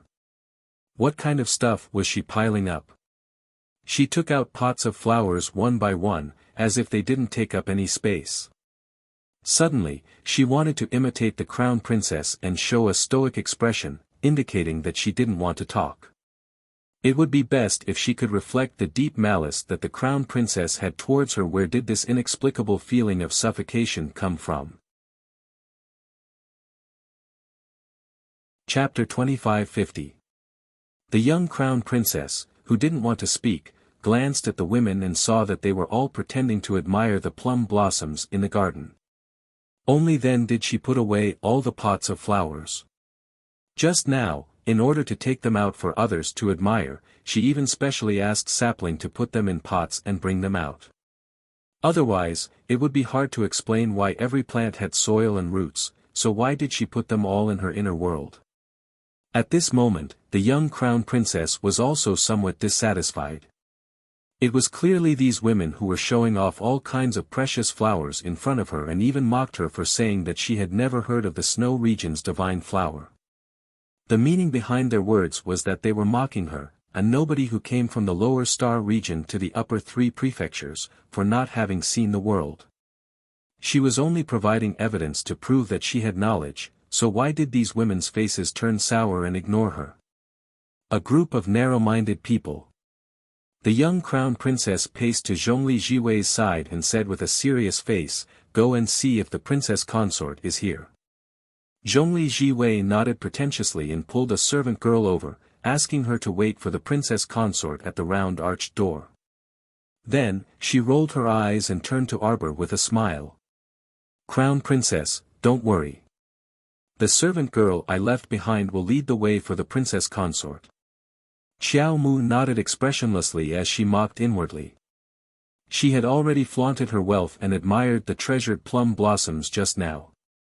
If this Miss Zhongli didn't have any tricks up her sleeve, then she really would be disappointed in her. She spent so much effort to send the princess consort away. She couldn't have just wanted to make fun of her, right? Moreover, they probably didn't have enough fun. After all, they were all in a bad mood after being slapped in the face just now. At this moment, the slender-eyed girl, Ji Xiang, suddenly shouted, "Hey, look, that plum blossom is really blooming. Let's go closer and take a look." Zhongli Jiwei's eyes flickered. She took out a handkerchief and pretended to wipe the sweat from the corner of her mouth. She laughed softly and said, "Miss Ji, walk slowly." As Ji Xiang spoke, she quickened her pace and walked towards the plum tree.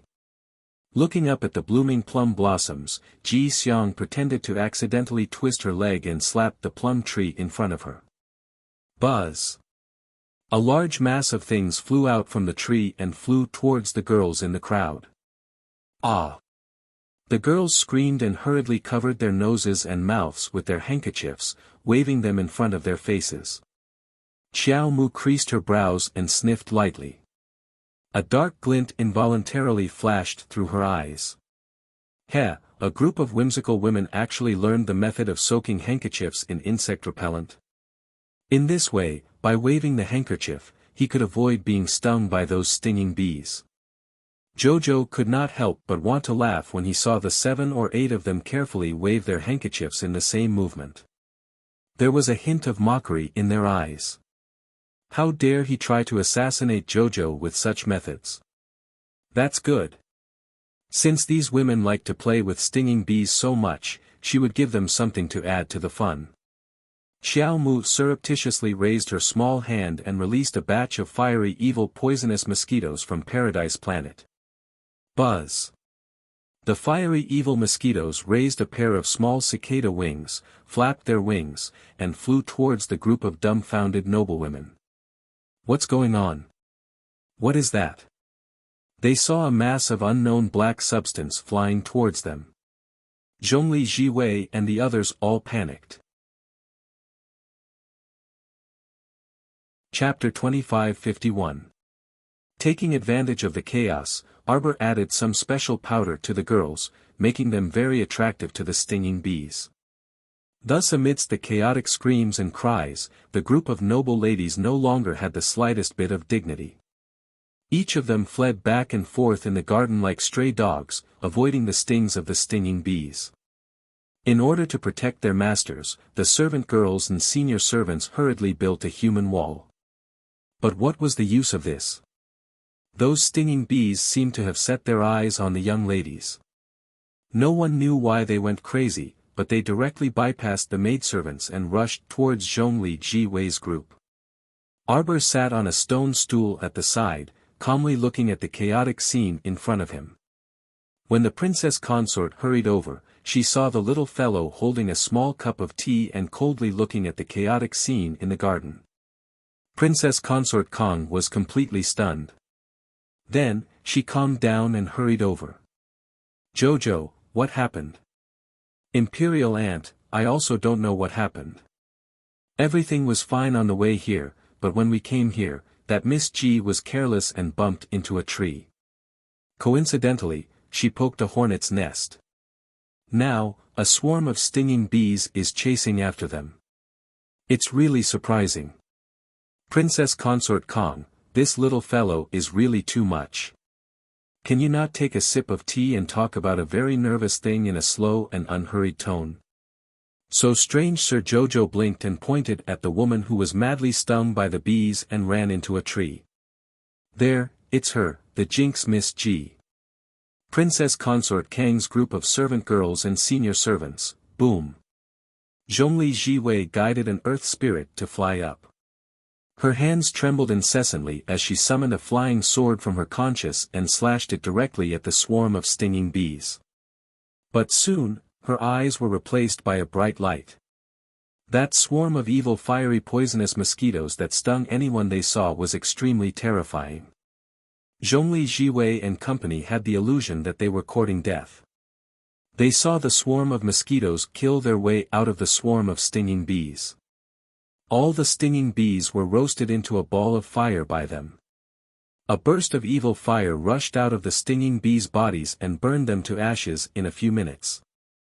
The fire was still spreading around the garden. The frightened screams of the noble ladies finally attracted all the servants and guards in the front yard. When everyone set out to save everything in the garden, they had to ensure the safety of the ladies first. Arbor sat there expressionlessly drinking tea and even prepared a cup for the princess consort. However, the princess consort was an ordinary person, she naturally couldn't drink spiritual tea directly. Arbor asked Xiao Shu to brew another pot of imperial Longjing tea and only added a small piece of tea leaf. Wang Fei's eyes lit up as soon as she drank it. She was full of praise for the little fellow's tea.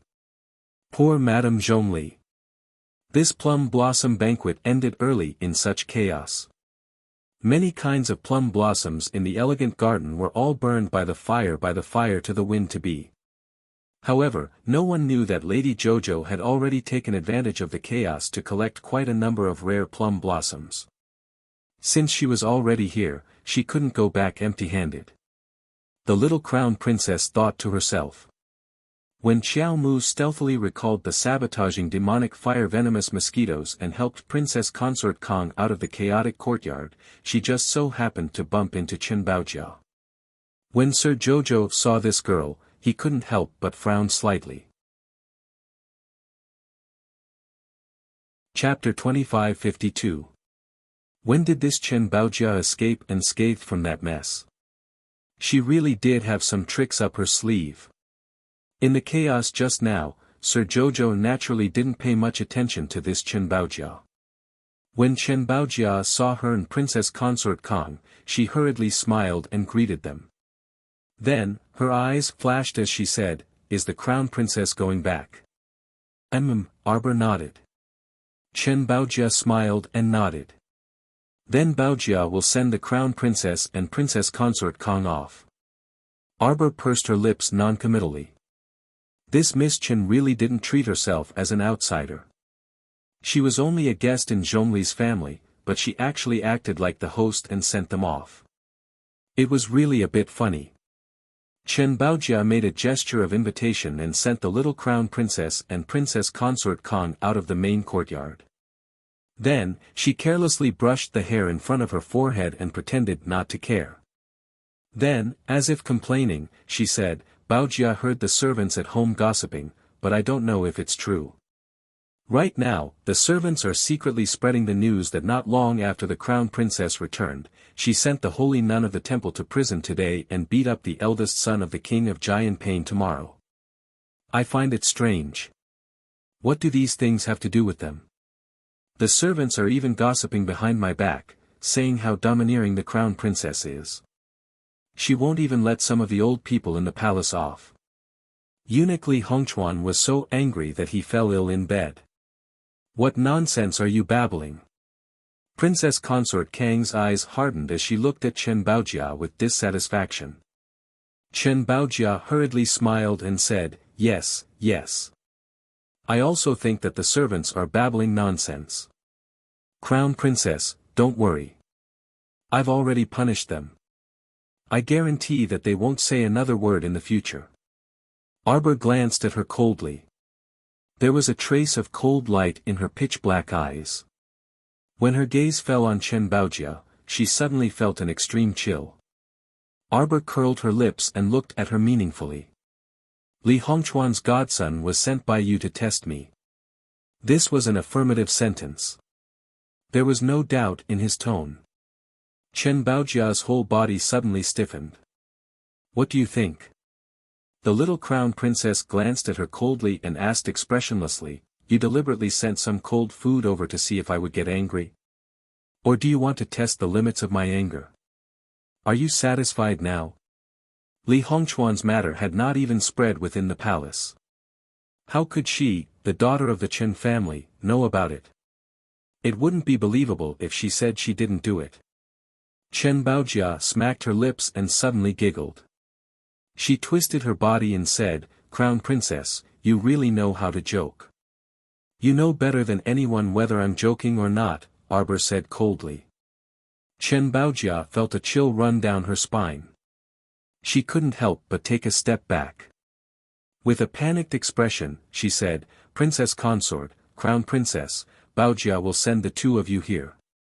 I won't disturb you two any longer. She was going to back out just like that. Xiao Mu took a step forward and abruptly blocked her path. What do you want to probe? Are you trying to test the limits of my tolerance? Then I can tell you directly. Arbor said coldly, any deception or concealment can step on my limits. I will make her live a life worse than death. Chen Baojia's body trembled. She hurriedly bowed and turned around, feeling like she was fleeing. Arbor watched her departing figure and snorted. Chapter 2553. This Chen Baojia is Empress Dowager Chen's grandniece. Princess Consort Kong asked with a puzzled expression, when did you have a conflict with Chen Baojia? Empress Dowager Chen is very protective of her own people. She wasn't afraid of being protective of her people since Chen Baojia wasn't in the right anyway. On the other hand, a mere daughter of the Chen family could command little Eunuch Li from the kitchen. This was something worth pondering. It was obvious that Li Hongchuan was someone close to the Empress Dowager. Xiao Mu creased her brows, intuitively feeling that something was off. She had no contact with Chen Baojia, and there was no conflict of interest. Why would she suddenly reach out to test her? Wasn't this point worthy of further investigation? As soon as this question popped up, Princess Consort Kong sighed and said, no wonder this Miss Chen would target you. She and the second miss of the Zhongli family stayed in the Eastern Palace until the last moment when they had no choice but to be taken back by their family. The second miss of the Zhongli family and this Miss Chen have always thought that they were very special. Darling Qiao looked curiously at Princess Consort Kong, a bad premonition emerging in her heart. Imperial Aunt, what do you mean? You're saying that this Chen Baojia and that Zhongli Ji Wei have been staying in the Crown Prince's estate in the Eastern Palace for a while? Princess Consort Kong, oh, crap. Did she say something wrong? Haha. Princess Consort Kong laughed awkwardly, wanting to salvage the situation for Mo Lien. What Crown Prince's estate in the Eastern Palace? You probably heard wrong. Imperial Aunt. The little fellow's serious expression made Princess Consort Kong extremely adorable. Okay, Imperial Aunt will tell you everything. Don't be anxious. This isn't a big deal. Our Mo Lien has already resolved it. Princess Consort Kong immediately surrendered, showing that she had no resistance to cute things. Thus, on the way back, Princess Consort Kong told the little crown princess in detail. She started from when Madame Goen sent the beauties to when Third Fu posted a notice in the central square, asking the officials to take all the noble ladies back. Finally, he talked about how Zhongli Jiwei and Chen Baojia stayed in the Crown Prince's mansion for nearly 7 days. When General Zhongli arrived, Zhongli's second miss, who was late, was almost killed by third young Master Fu. Princess Consort Kong even gossiped to the young Crown Princess about the many versions of the story that were circulating in the imperial capital. What did he mean by digging up second Miss Zhongli's experience of enduring humiliation in the Crown Prince's residence? The Crown Prince was so unreasonable that he was praised for being ruthless even before he returned to the Divine Land. He was known throughout the Divine Land. What did he mean by waiting for Miss Chen to counterattack and enter the Crown Prince's residence? This kind of messy gossip had been flying all over the capital for nearly a month or two. Arbor! There was such a thing. Mo Lien had not said a single word to her. When she was not around, a demoness actually went to the Crown Prince's residence. When Sir Jojo came back to his senses in anger, he realized that he was not at the entrance of the Eastern Palace. Instead, he had followed Princess Consort Kong to Changle Avenue and had already entered the second gate of the Crown Prince's residence. Jojo blinked his large eyes and looked around curiously. Imperial Aunt. Hey, Imperial Aunt will go change first. You sit here for a while. Why don't you go change as well? Princess Consort Kong said with a smile. No need. Then wait for Imperial Aunt. Let's wait for your Imperial Uncle to come back and have a good meal together tonight. Chapter 2554. The little fellow nodded and sat there a bit angrily. Her mind was still replaying Princess Consort Kang's words. Miss Chen counterattacked and entered the Crown Prince's estate.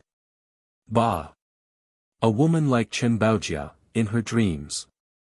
She now fully understood what Chen Baojia was trying to probe. She wanted to test her temperament.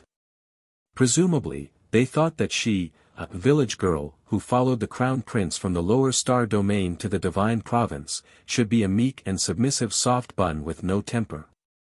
She didn't expect the little fellow to be a lit firecracker that could explode a person into nothingness at any moment. If she had a soft temperament, this Miss Chen would probably use all kinds of methods to forcefully approach her and then slowly scheme. Chen Baojia should be especially regretting that lousy mouth of hers right now. She gave away some clues and let her see through the truth. The little fellow scrunched up her little face angrily and rubbed the sleeve in her hands. When Louis Ran walked in indignantly, she just happened to see this otherworldly handsome face. Her chest ached from anger as soon as she saw him. After all, she had entered the palace with Princess Consort Kong. Yet when she came back, she didn't see Princess Consort Kang's carriage at all when she left the palace gates. When she turned back to ask Miss Chen, she found out that Princess Consort Kong had already left with the Crown Princess in a carriage. Louis Ran was so angry that her face and stomach hurt, and her entire body involuntarily clamored with painful hatred. Princess Consort Kong actually abandoned her in the palace like this. Was she shameless? This was something that had never happened before. Princess Consort Kong adopted her. Although they weren't very close because of their incompatible personalities, Princess Consort Kong still gave her enough face in front of outsiders. But now, Princess Consort Kong actually directly threw her away and intimately brought this stoic-faced crowned prince consort back. Louis Ran was so angry that her mouth was crooked. Her lips trembled as she pointed at Arbor. What are you sitting here for? Arbor looked back at her and said calmly, waiting for Imperial Aunt. We'll eat dinner together tonight. Who's eating with you? Louis Ran shouted, but immediately realized that she had misspoken. She glared fiercely at Arbor, and before Arbor could react, she rushed out of the door and ran all the way to her courtyard. Arbor looked at her back in disdain but didn't say anything. What was there for her to be calculative with a fool whose IQ hadn't fully grown yet? In the evening, the old prince returned as expected. Princess Consort Kong hurriedly pulled Arbor over with a smile and personally introduced him to the old prince. The old prince was very happy. After talking with Arbor for a while, he felt even more satisfied. Thus, the couple had Sir Jojo stay behind to have a meal together. Louis Ran was sitting at the table like a cold machine, constantly releasing cold air. However, the three of them treated her as if she was invisible, minding their own business and completely ignoring Louis Ran's existence. Right at this moment, the steward jogged in. He wiped the sweat on his head and hastily said, "Reporting to your highness, Princess Consort, His Highness the Crown Prince has arrived. The carriage has already arrived at the door." Princess Consort Kong was startled. The old prince couldn't help but laugh and scold. He threw down his chopsticks and walked out. This little bastard. He must be here to find a wife. How long has it been, and he's already here? Chapter 2555. Princess Consort Kong couldn't help but burst into laughter. She nodded and said, "Of course. I'll go meet this little brat." The old prince had an odd expression on his face as he winked at Princess Consort Kong. This little brat, ever since he came back, he hasn't stepped out of the main door. He's been hiding in the Eastern Palace and won't see anyone. If I hadn't kidnapped his wife here today, I wouldn't have been able to see him. Louis Ran raised her eyes in surprise and looked towards the door. His Highness the Crown Prince was here. As they spoke, Mo Lien had already strode in. At that moment, the old prince had just reached the door, and the two of them almost bumped into each other. The old prince couldn't help but scold, "Brat, you're running so fast." Everyone in the hall, only someone like the old prince, who didn't abstain from meat and vegetables, dared to call His Highness the Crown Prince a brat. Mo Lien immediately saw his wife sitting next to Princess Consort Kong. The little fellow's mouth was stuffed with food. She raised her head to glance at him, then snorted at him and actually looked away. Not good. Prince Mo's heart skipped a beat, and he hurriedly wanted to walk around the old prince and head inside. His wife was fine when she left this morning. Why was she suddenly ignoring him now? Something must have happened today. Prince Kong blocked Mo Lien and patted him hard on the shoulder. "Brat, don't you see your uncle?" Mo Lien's mouth twitched.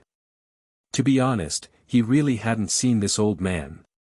He looked up and saw a hale and hearty middle-aged man who was close to 50 years old glaring at him.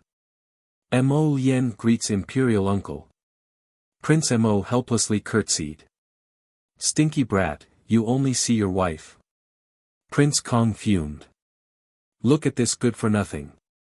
Your imperial aunt is only inviting the crown princess over for a meal. Look at how anxious you are." Looking at how he was rushing to Prince Kang's estate, he must have rushed over as soon as he received the news. How could he have such a stupid eldest nephew? Didn't they just get married not long ago? He was completely taken advantage of.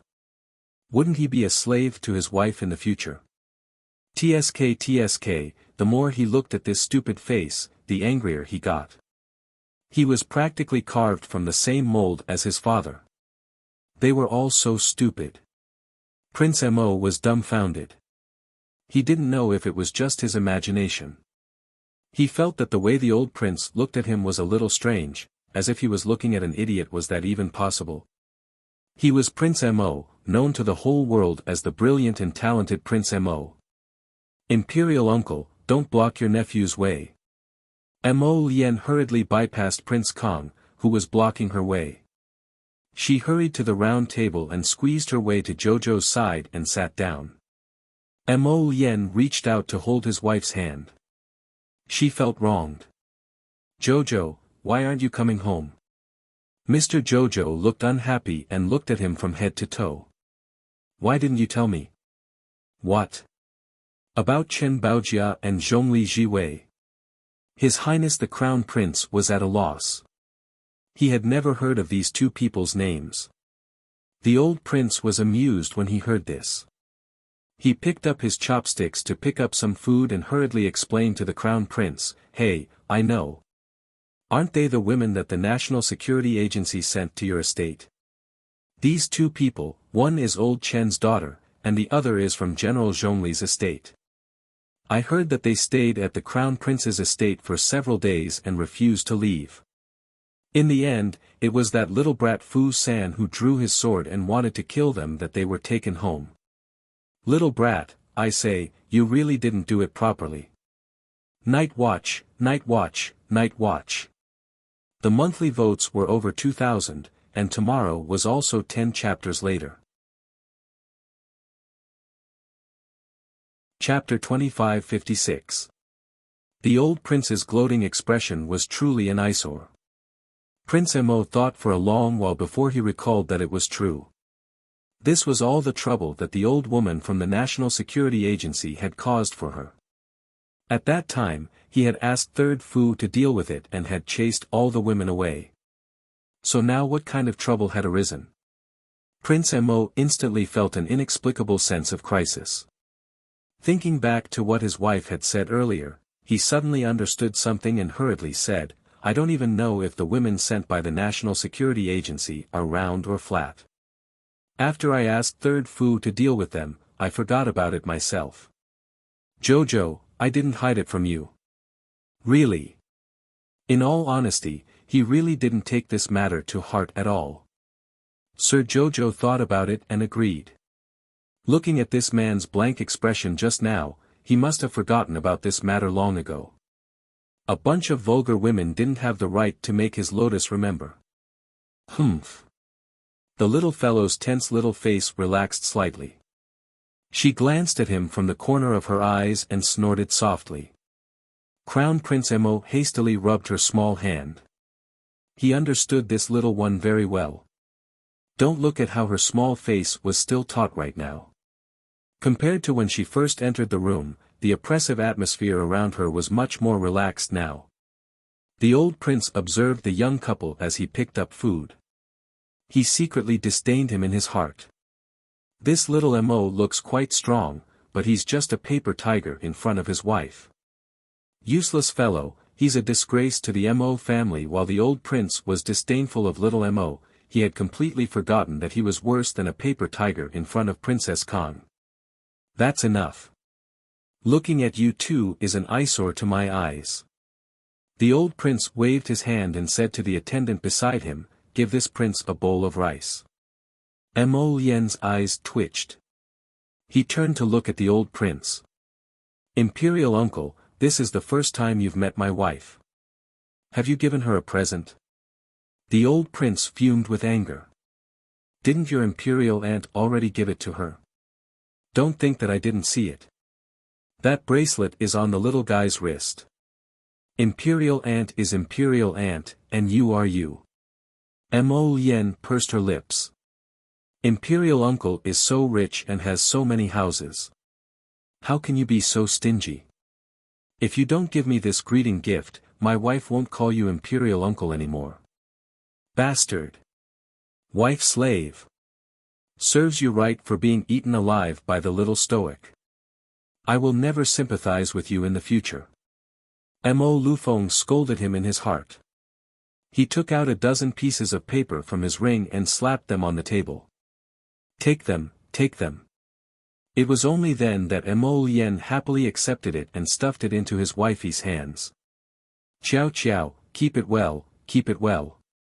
When I have time, I can accompany you to take a look at the deeds to these manors, shops, and gardens. Oh, by the way, Uncle Emperor, I heard that you have the title deed of a hot spring villa. Is it inside?" The corner of Mo Liufeng's eyes twitched violently. He wished he could slap this bastard to death. "The title deed to Half Moon Cliff's splendid villa is inside," the old prince said huffily. When the little fellow heard this, she knew that this must be a pretty nice garden. She had never heard of this Half Moon Cliff before. Perhaps it was rather famous in the Mo Kingdom capital. Her expression relaxed again, and she was a bit happy. "Imperial uncle, do you have fields?" Mo Lufeng, Princess Consort Kong laughed loudly and nodded while holding Arbor's small hand. Yes, yes, yes. Your imperial uncle has a lot of fields. There's a large field at the foot of Half Moon Cliff. How about I give it all to you? Chapter 2557. Sir Jojo nodded happily. When she had first arrived in Dragon Flame City, she had been living in poverty. Now, with her royal uncle's gifts, she could finally live comfortably. At this moment, Sir Jojo had completely forgotten that Mo Lian's father was the ruler of this mainland. Mo Lu Feng had the habit of eating rice for every meal. If he skipped a meal, he would feel famished. However, when the rice was served, Sir Jojo's nose twitched and he looked at Mo Lu Feng in surprise. The old prince felt a little uncomfortable under this little fellow's gaze. He yelled at her, "What are you looking at? Hurry up and eat, then scram." Princess Consort Kong chuckled and personally scooped a bowl of soup for the old prince. She whispered to Jojo, "Your royal uncle is angry out of humiliation." Arbor nodded his little head. Meanwhile, Luiran, who was sitting at the corner of the round table and being ignored by everyone, was so angry that she was trembling. From the moment Crown Prince Mo walked through the door, Luiran's infatuated gaze hadn't left him once. That kind of intense impact to her soul caused her entire soul to clamor and tremble. At that moment, Luiran felt that her heart, which had been sealed for 20 years, seemed to have seen the light. All of a sudden, her entire heart was lit up. When she read those storybooks in the past, she always felt that the story of the meeting between a scholar and a beauty was very fake and made people scoff at it. It was only today that Luiran felt that perhaps what was described in those storybooks might not be completely fake. At least, the feeling that her heart was moved today was very real. Luiran was about to stand up and bow, and show her face in front of the Crown Prince so that he could see her. However, she saw the Crown Prince stride over and sit down beside the Crown Princess. After that, the situation quickly spiraled out of her control. She watched as the old prince took out house deeds, and land deeds from his space ring and tossed them to the Crown Princess as a meeting gift. Luiran was so angry that her teeth were sore and her cheeks hurt. She could not recover. Why? Why? Why? She wanted to scream madly. She didn't have a single one of these house deeds, farmland deeds, and land deeds. Why should she, as their adopted daughter, not get anything? Now, without even asking for her opinion, they were going to give this property to an outsider. In addition, there were 5 people at the table. She was like a little pitiful turtle curled up at the side of the table while the other 3 people's topics revolved around the Crown Prince Consort. How could she not be angry and hate this injustice and clench her hands until they bled? The hatred in Luiran's heart was overflowing, and she could not suppress the anger that was about to erupt from her chest. Her body was shrouded in a layer of gloomy chi, constantly emitting a low pressure, which scared the little servant girl standing beside her. What was wrong with her young miss? Ever since Wang Fei had brought this adopted daughter back from the Lu family, Miss would occasionally give off a dark and gloomy presence. When he didn't speak, he sat there like a spirit behind his back. His eyes were also very gloomy. It was as if black gas was being emitted from the inside of his body. It was very uncomfortable to look at. Although Miss would occasionally complain that the old prince and old princess consort were unfair to her and that they didn't dote on her enough, she only dared to complain behind her back. Usually, she could only play a little tricks, and her cultivation was very ordinary. So if you really wanted her to do something, she really didn't have the ability to do it. Chapter 2558.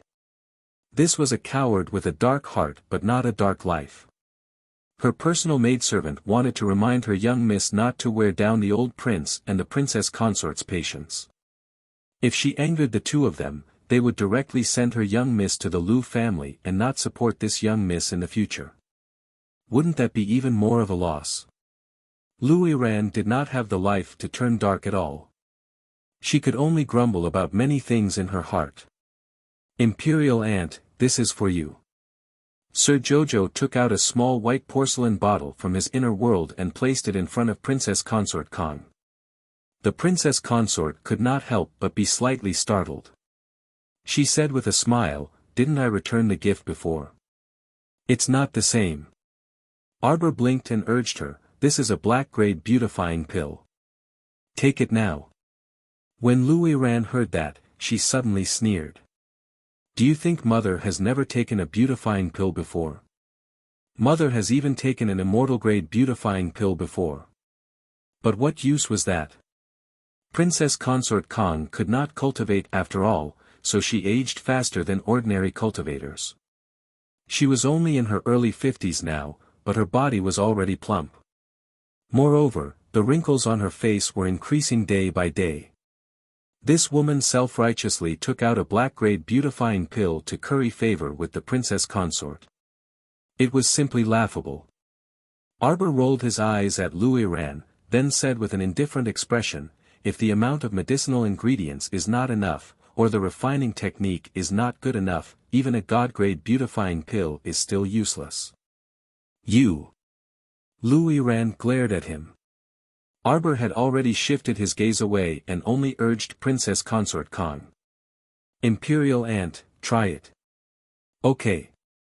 Princess Consort Kong smiled as she took a beautifying pill from the small jade bottle. Louis Ran sneered at the side. Deliberately mystifying. Could it be that this woman from the lower star domain had medicinal pills that were better than their divine continents? She did not believe it. Louis Ran snorted, then looked towards Princess Consort Kong. She originally wanted to say a few bad things about the crown princess in front of Princess Kong. But when she saw the two rather obvious wrinkles and indentations on Princess Consort Kang's blissful face slowly diminishing at a visible rate, her eyes almost popped out of their sockets. No, it was impossible. Was this a demonic technique? Otherwise, even a god-tier face-preserving pill wouldn't be able to fight against aging so quickly. She had also eaten the beautifying pills sold by Zhenhua Workshop. But if they ate it, they would still grow wrinkles, and they would still grow fat. Princess Consort Kong raised her hand to touch her own face. She also felt that her face seemed to have become much smoother. She couldn't help but exclaim in surprise, "Eh? This wasn't an illusion, right? Quickly, Dan Ling, bring a mirror for this princess to see." The maidservant named Dan Ling giggled as she hurriedly brought a mirror over. She cried out in surprise, "Wang Fei, it's not an illusion. It's true. Your skin looks a lot smoother, and it's shining like a pearl. Ayaya. This really is a beautifying pill." Princess Consort Kong looked joyfully at Sir Jojo sitting beside her. "This beautifying pill's effects are so good. Child, why did you give it to me? I'm already so old, and I'm already like this no matter what beautifying pill I eat. Isn't it better if you keep it for yourself?" Sir Jojo blinked. Prince Mo, who was sitting at the side, couldn't help but twitch the corners of his eyes. Sure enough, he saw his wifey take out a small stew pot. Chapter 2559. There was a whole pot of pills inside, a whole pot full of them. They were all Jojo's products, black-grade beautifying pills. Sir Jojo said with a puzzled expression, "Imperial Aunt, I have plenty here. Do you still want to eat more? But one of these black-grade beautifying pills should be enough. It can resist aging for 100 years. Eating more won't be good for the body." Prince Kong and his wife, they felt like their eyeballs were about to fall out, okay? Why did they feel like this stoic-faced little fellow, although she didn't smile from beginning to end, was especially comical when she did things? Cough. Mo Lien coughed lightly and hurriedly had the little fellow stuff the pot of pills back into her inner world. This child wasn't keeping a low profile again, was she? Prince Kong asked in a strange tone, "Did you refine these by yourself?" "MHM, you're an alchemist." "MHM. What's your current alchemist level? Mystic. Fuck, a black-grade alchemist who wasn't even 16 years old. Prince Kong rolled his eyes at the sky and immediately wanted to calm down. Moreover, he suddenly felt like he couldn't continue the conversation. What exactly was going on? It must have been hard on his old wife to chat with the little crown princess all the way from the Plum Blossom Banquet. What exactly was there to talk about? The old prince was puzzled. According to the little fellow's style of speaking, what exactly was there to talk about? Your Highness, isn't Jojo very cute? Princess Consort Kong grinned as she held Arbor's small hand and boasted to the old prince, your Mo family doesn't have such a cute girl. I don't think the girls from your brothers' families are all that great. None of them can compare to our Jojo. Mo Lien deeply agreed. The old prince, his old wife had inexplicably become the crown princess's die-hard fan. For some reason, the old prince felt faintly sorrowful. However, he was still very happy to see the princess consort glowing and exuding confidence. Wang Fei seemed to have become 10 years younger. Even the white hair on her temples had disappeared. This profound-level beautifying pill that the little girl refined, needless to say, the effect was really the difference between heaven and earth when compared to those trashy goods circulating on the market. Brat, you have a good eye for finding a wife. The old prince snorted and reluctantly praised Prince Mo. He poked at the rice in his bowl with his chopsticks and suddenly felt like he didn't want to eat it. The little girl suddenly took out a small and delicate rice bucket from her inner world. A faint fragrance immediately drifted into the old prince's nose, causing him to involuntarily sniff. His eyes lit up as he asked, "What is this smell? Why does it smell so good? Is it rice?" "Yes." The little girl opened the lid of the rice bucket, and the fragrance immediately spread out. The old prince's appetite was aroused, and he was almost drooling. "Io, you little kid, really? Why did he hide such good food? Quick, give Imperial Uncle a bowl." The old prince moved quickly to the side of the round table, picked up a spatula, and dug into the rice bucket. "Why is your rice so delicious?" The old prince was also a weirdo. He wasn't at all bothered by the fact that the little girl had brought a bucket of rice into her inner world. He was just curious about what kind of rice it was. Speaking of which, he was a big shot who had eaten quite a bit of rice. For someone like him who had to eat rice for every meal, he was very particular about the quality of the rice. "Because this is holy rice," the little fellow said proudly. Holy rice? He had heard of ancient holy weapons, but he had never heard of holy rice. Chapter 2560. This was undeniably holy rice.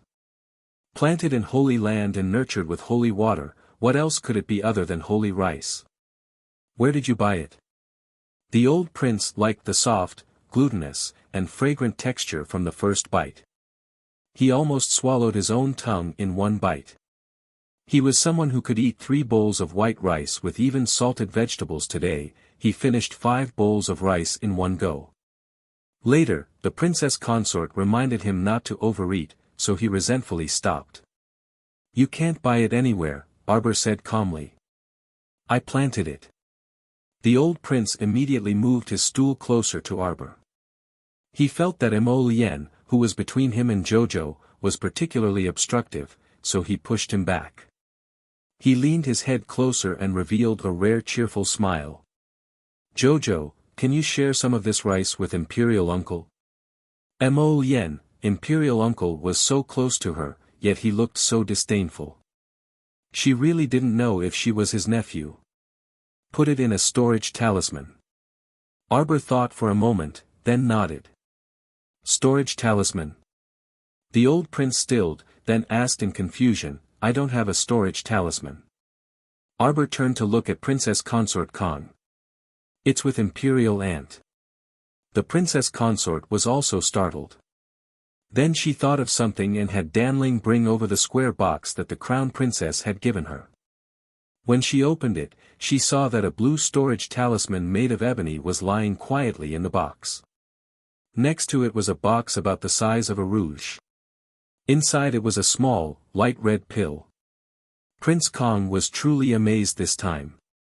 He reached out to pick up the ebony piece and examined it carefully. He asked excitedly, "This thing?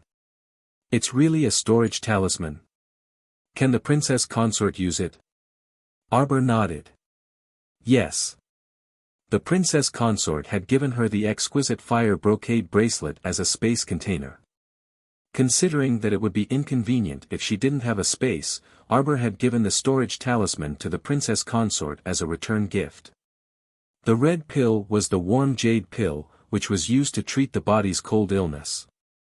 The princess consort's body had been cold since she was young, so eating it could suppress it for a period of time. What she thought at that time was that she couldn't refuse an elder's gift. Since she had taken away the protective bracelet that protected her from the cold, then she should help Wang Fei cure her cold illness. The princess consort had never used a storage talisman before, so she was extremely curious. Under Arbor's guidance, the princess dripped a drop of blood to open the talisman. Sure enough, she could use the talisman as usual. Imperial Aunt, don't worry and use it. After a while, I'll make a jade talisman for you. You can wear it on your body as a pendant and it won't be conspicuous. The old prince understood the meaning behind the little girl's words. He stuttered, You did it? Yes. You're a talisman master. Yes. Mo Lian's lips twitched. Strange, why does this conversation sound so familiar? The old man was speechless. Why did he feel that today's stimulation was a little too big? Who was the one who nagged in front of him that the little crown princess was just a village girl from the lower star domain? How could she be worthy of His Highness the Crown Prince? They even hoped that he would go to the emperor and slander him. They hoped that he could help His Highness the Crown Prince resolve this annoying marriage so that he could find another noble lady or a valiant woman who was worthy of the Crown Prince. These people should really come over and see if the little Crown Princess, who was both a pill refiner and talisman master, was as unbearable as they thought. If I listened to them, I'd be out of my mind. The princess consort was really far-sighted. Pill refiners and talisman masters were just not well known yet. It would be a fool not to befriend such a genius.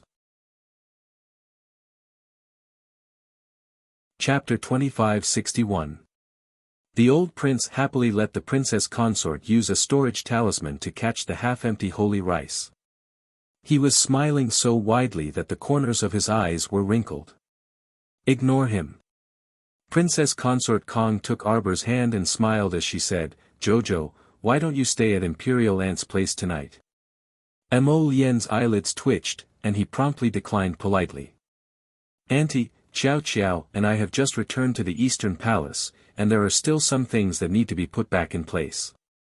Let's visit Uncle and Auntie again after we've taken care of everything.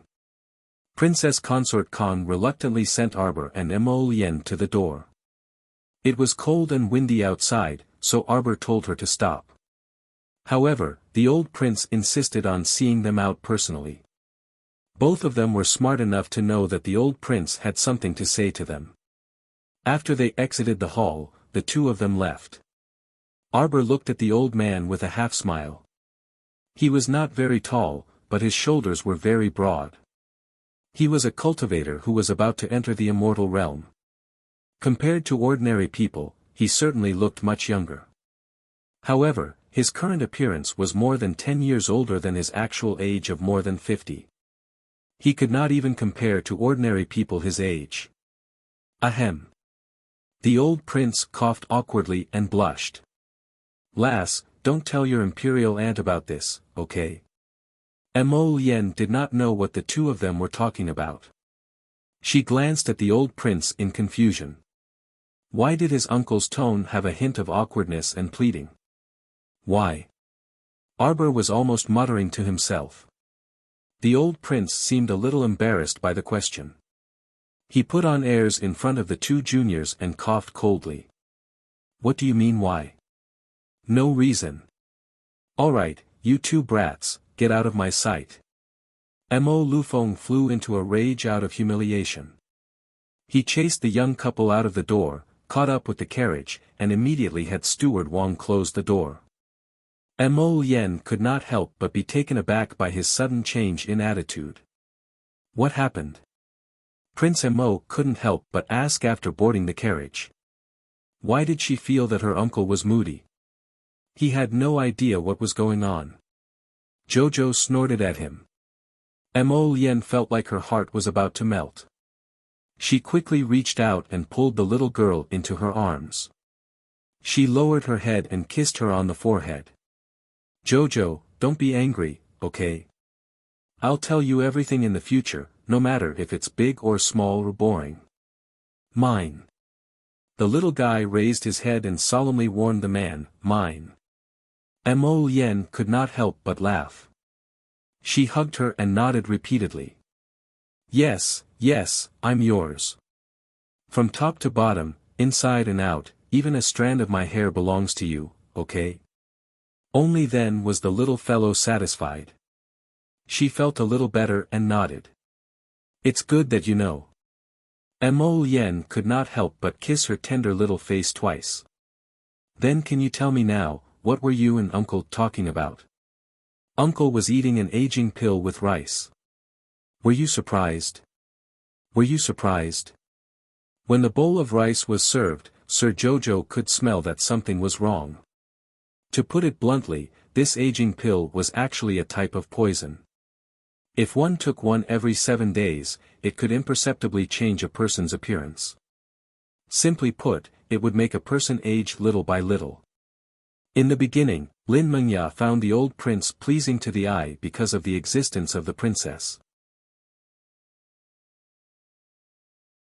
Chapter 2562. But now, Lady Qiao Qiao was in awe of the old prince. It was easy to say that I would grow old with you, but it was extremely difficult to do.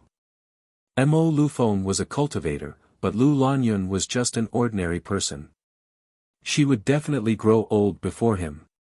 No matter how many beautifying pills she took or how many beautifying skincare products she used, she couldn't stop her body from aging as time passed. Mo Lufeng secretly took the aging pills and grew old with his wife. If his wife had 2 more wrinkles on her face, he would work hard to have 4 more. If his wife gained weight, he would work hard to gain weight as well. He would even look much older than his wife. This was love. He would fulfill his promise without hesitation. He would grow old with her. Sir Jojo sniffled and nuzzled his head in Mo Lien's arms. I'm a little touched. While hugging his wifey, Mo Lien also recovered from his shock and inwardly mused, Uncle is truly a man. Looks like the Mo family isn't all crooked after all, Arbor commented.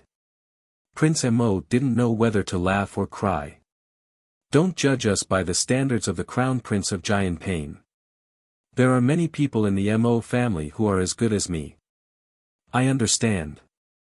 It's the same principle as how bad bamboo produces good bamboo shoots. Arbor nodded seriously. Mo Lien, these words sounded a bit strange. The evil bamboo here couldn't be referring to his father, right? Auntie's cold must have been brought out of her mother's womb. Although it's not easy to treat, it's not completely impossible. Miss Qiao waved her little fists in high spirits. Tomorrow, I'll write a prescription for Imperial Uncle and ask him to go by the herbs first. After Imperial Aunt takes the warm jade pill and her body stabilizes a little, I'll give her acupuncture and medicine. Thank you for your hard work, Jojo. Mo Lien rubbed his chin against her little head. Arbor reached out to touch his chin. It's nothing. It's what I should do. The Princess Consort was so good. She also hoped that her life would get better and better. Jojo. Mo Lien's eyes deepened, and he couldn't help but lower his head. His thin lips gently covered her lips, and they were entangled for a while. His little wife was so wonderful that he didn't want to let go of her for even a second at this time. In a remote corner of the Mu family's Ting Lan courtyard, a big storm was brewing. The moment Xiao Ying-chun returned home, she collapsed in her mother's arms like a deflated ball. She wept and repeatedly recounted the events that happened in the afternoon. Madame Li was so angry that her whole body trembled. She sternly shouted, "She really dares to say that? Mom, what should we do now?" Xiao Yingchun's eyes reddened in fear. "That bitch wants to deal with me, Mom. That slut really sent someone to bring a message to the Mu family's patriarch. She said that if the Mu family doesn't deal with me within 2 days, she will personally deal with me. Mother, what should we do now, Mother? I don't want to die." Xiao Tsong raised his eyebrows and said angrily, "I already told you not to let your imagination run wild, but you didn't listen. See if something has happened now. Eldest sister, it's one thing for Mom to be brainless, but why are you so brainless as well? Tell me, how many times have you suffered at the hands of Arbor? You've forgotten the pain after the scars have healed. I think you have a pig's brain." "Shut up!" Madame Li angrily shouted. She hugged her daughter and shrieked, "That bitch Arbor, she's not giving us a way out. The 3 of us have to die." Chapter 2563. Since that's the case, what else is there to say? The 3 of us will fight it out with her. Let's see who can't win. Madame Li shrieked and flung Xiao Ying-chun aside. She picked up a kitchen knife and ran out of the kitchen. Xiao Ying-chun was dumbfounded.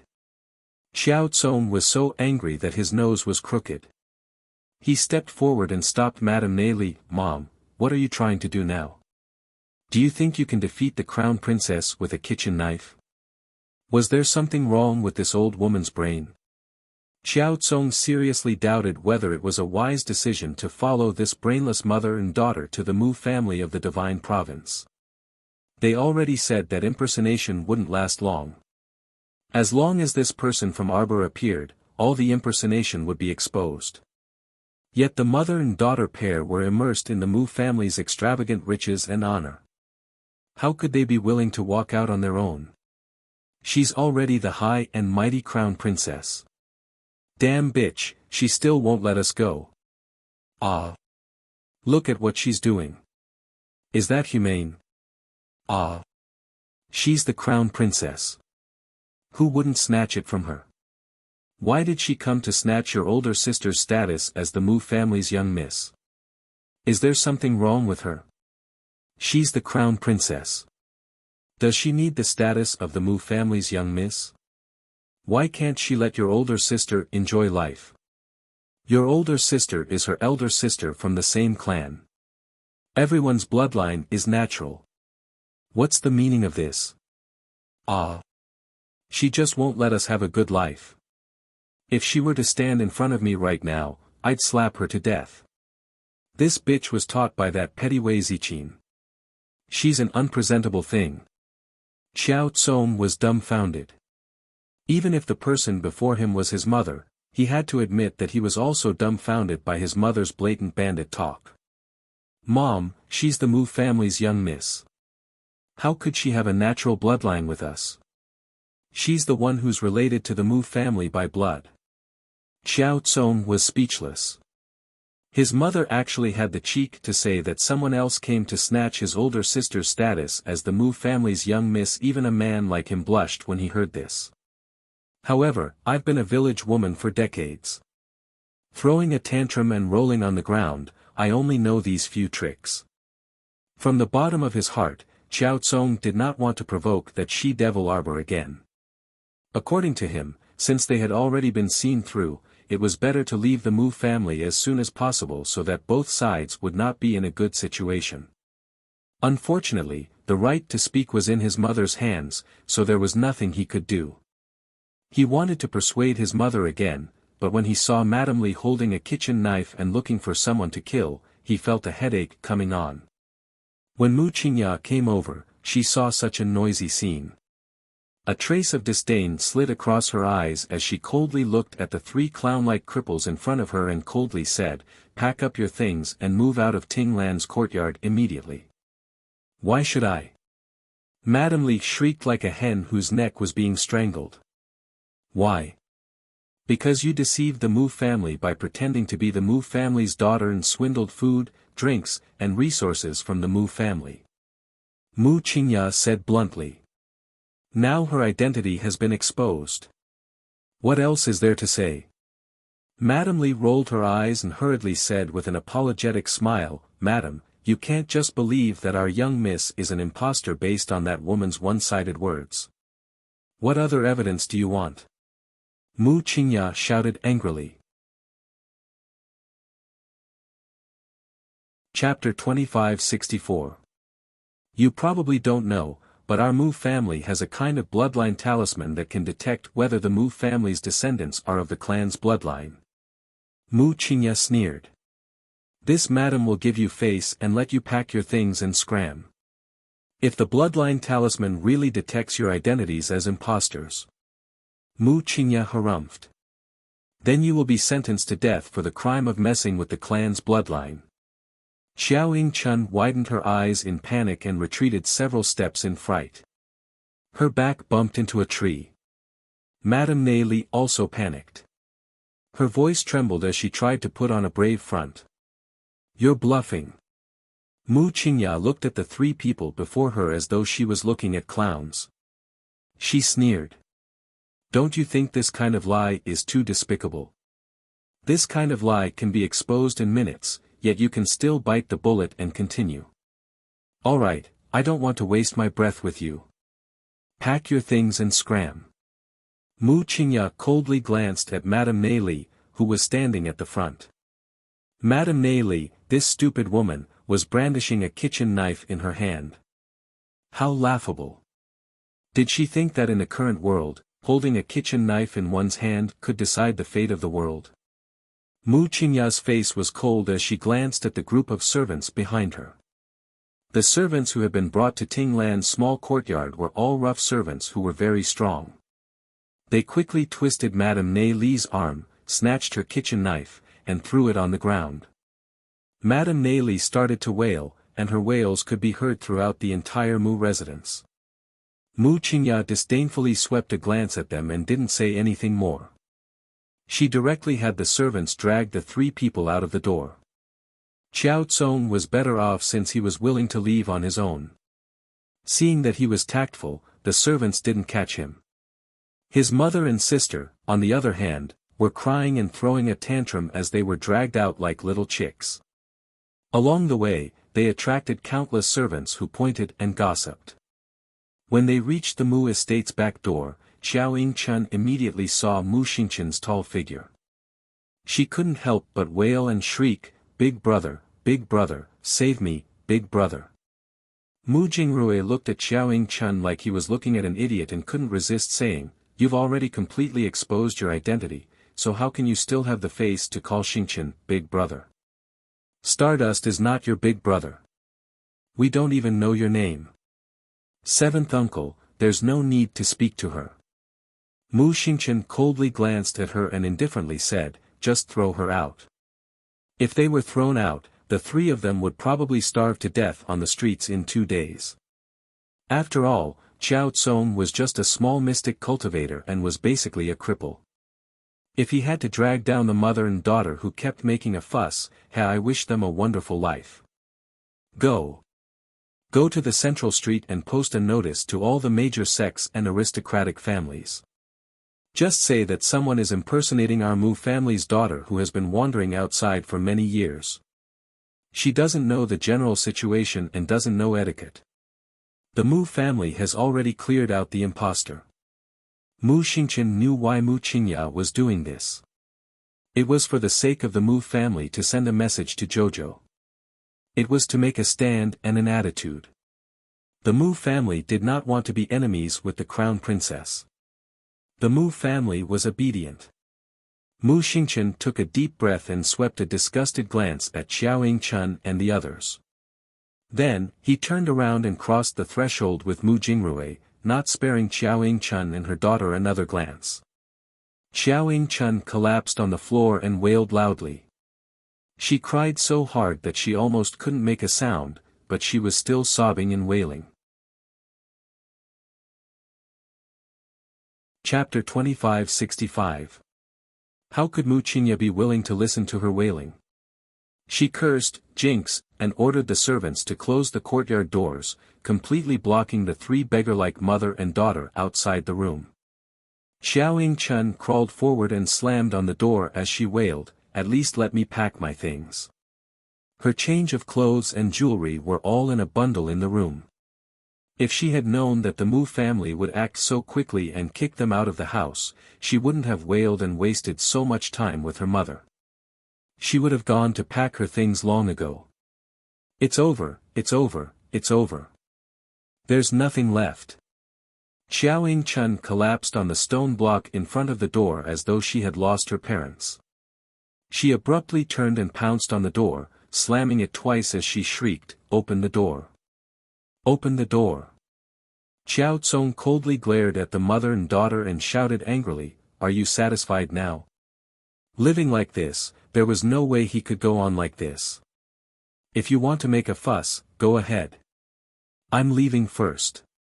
Xiao Chun abruptly turned her head and stared at Xiao Tsong, flabbergasted. Xiao Tsong didn't even look back. He was a man of his word and turned to walk toward the back alley of the Mu estate. He was no longer willing to stay by this foolish mother and daughter's side and suffer misfortune again and again. They could only rely on themselves in the future on how they would walk and how they would end up. Although he was very bewildered by the current situation, everyone had to find their own path in life. He couldn't always rely on others. Xiao Tsong, who had learned from his mistakes and deeply understood that Arbor wasn't a place to be trifled with, felt that this matter wouldn't end so easily. Mom and sister were already hopelessly stupid. What awaited Madame Neli and her daughter was probably even bigger trouble. He withdrew and left suavely. Thinking about it later, it was a wise move. He was too weak to take revenge, so he could only silently wish Madame Neli and Xiao Chun the best that they didn't court death themselves. The next afternoon, Princess Consort Kong received a gift from the little crown princess personally delivered by Auntie Jing. It was a beautifying ointment in an exquisite white jade box. There was also a list of medicinal ingredients, which was clearly for the elderly prince. Wang Fei was extremely touched and replied with a lot of food and all kinds of gifts for Aunt Jing to bring back. When Lu Yiran received the news, she could not help but be jealous to death. She threw around and fought in her room for the entire afternoon. She was so angry that she did not even come out to eat. The princess consort didn't spoil her either. It was up to her whether she ate or not. Lu Yiran still hadn't eaten, so Wang Fei asked the kitchen to serve a few side dishes. Lu Yiran would eat in her room.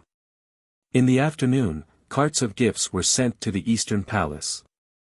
When everyone saw that it was Prince Kang's carriage, they couldn't help but be curious and secretly inquire about it. She didn't expect that the relationship between the crown prince and his wife would be so strong as soon as they came back. She heard that the crown princess and Princess Kong had a great chat yesterday and was even invited to Prince Kang's fu as a guest. Arbor slept until the sun was high in the sky. Just as she finished washing up and getting dressed, she saw Eunuch Chen run in with a face full of joy. "Crown Princess, His Majesty summons you." He was summoned so soon. The little crown princess raised her eyebrows. She had thought that she would be left out for a few more days. "Heh heh, looks like he can't wait to see his son. Where's the crown prince?" Sir Jojo asked.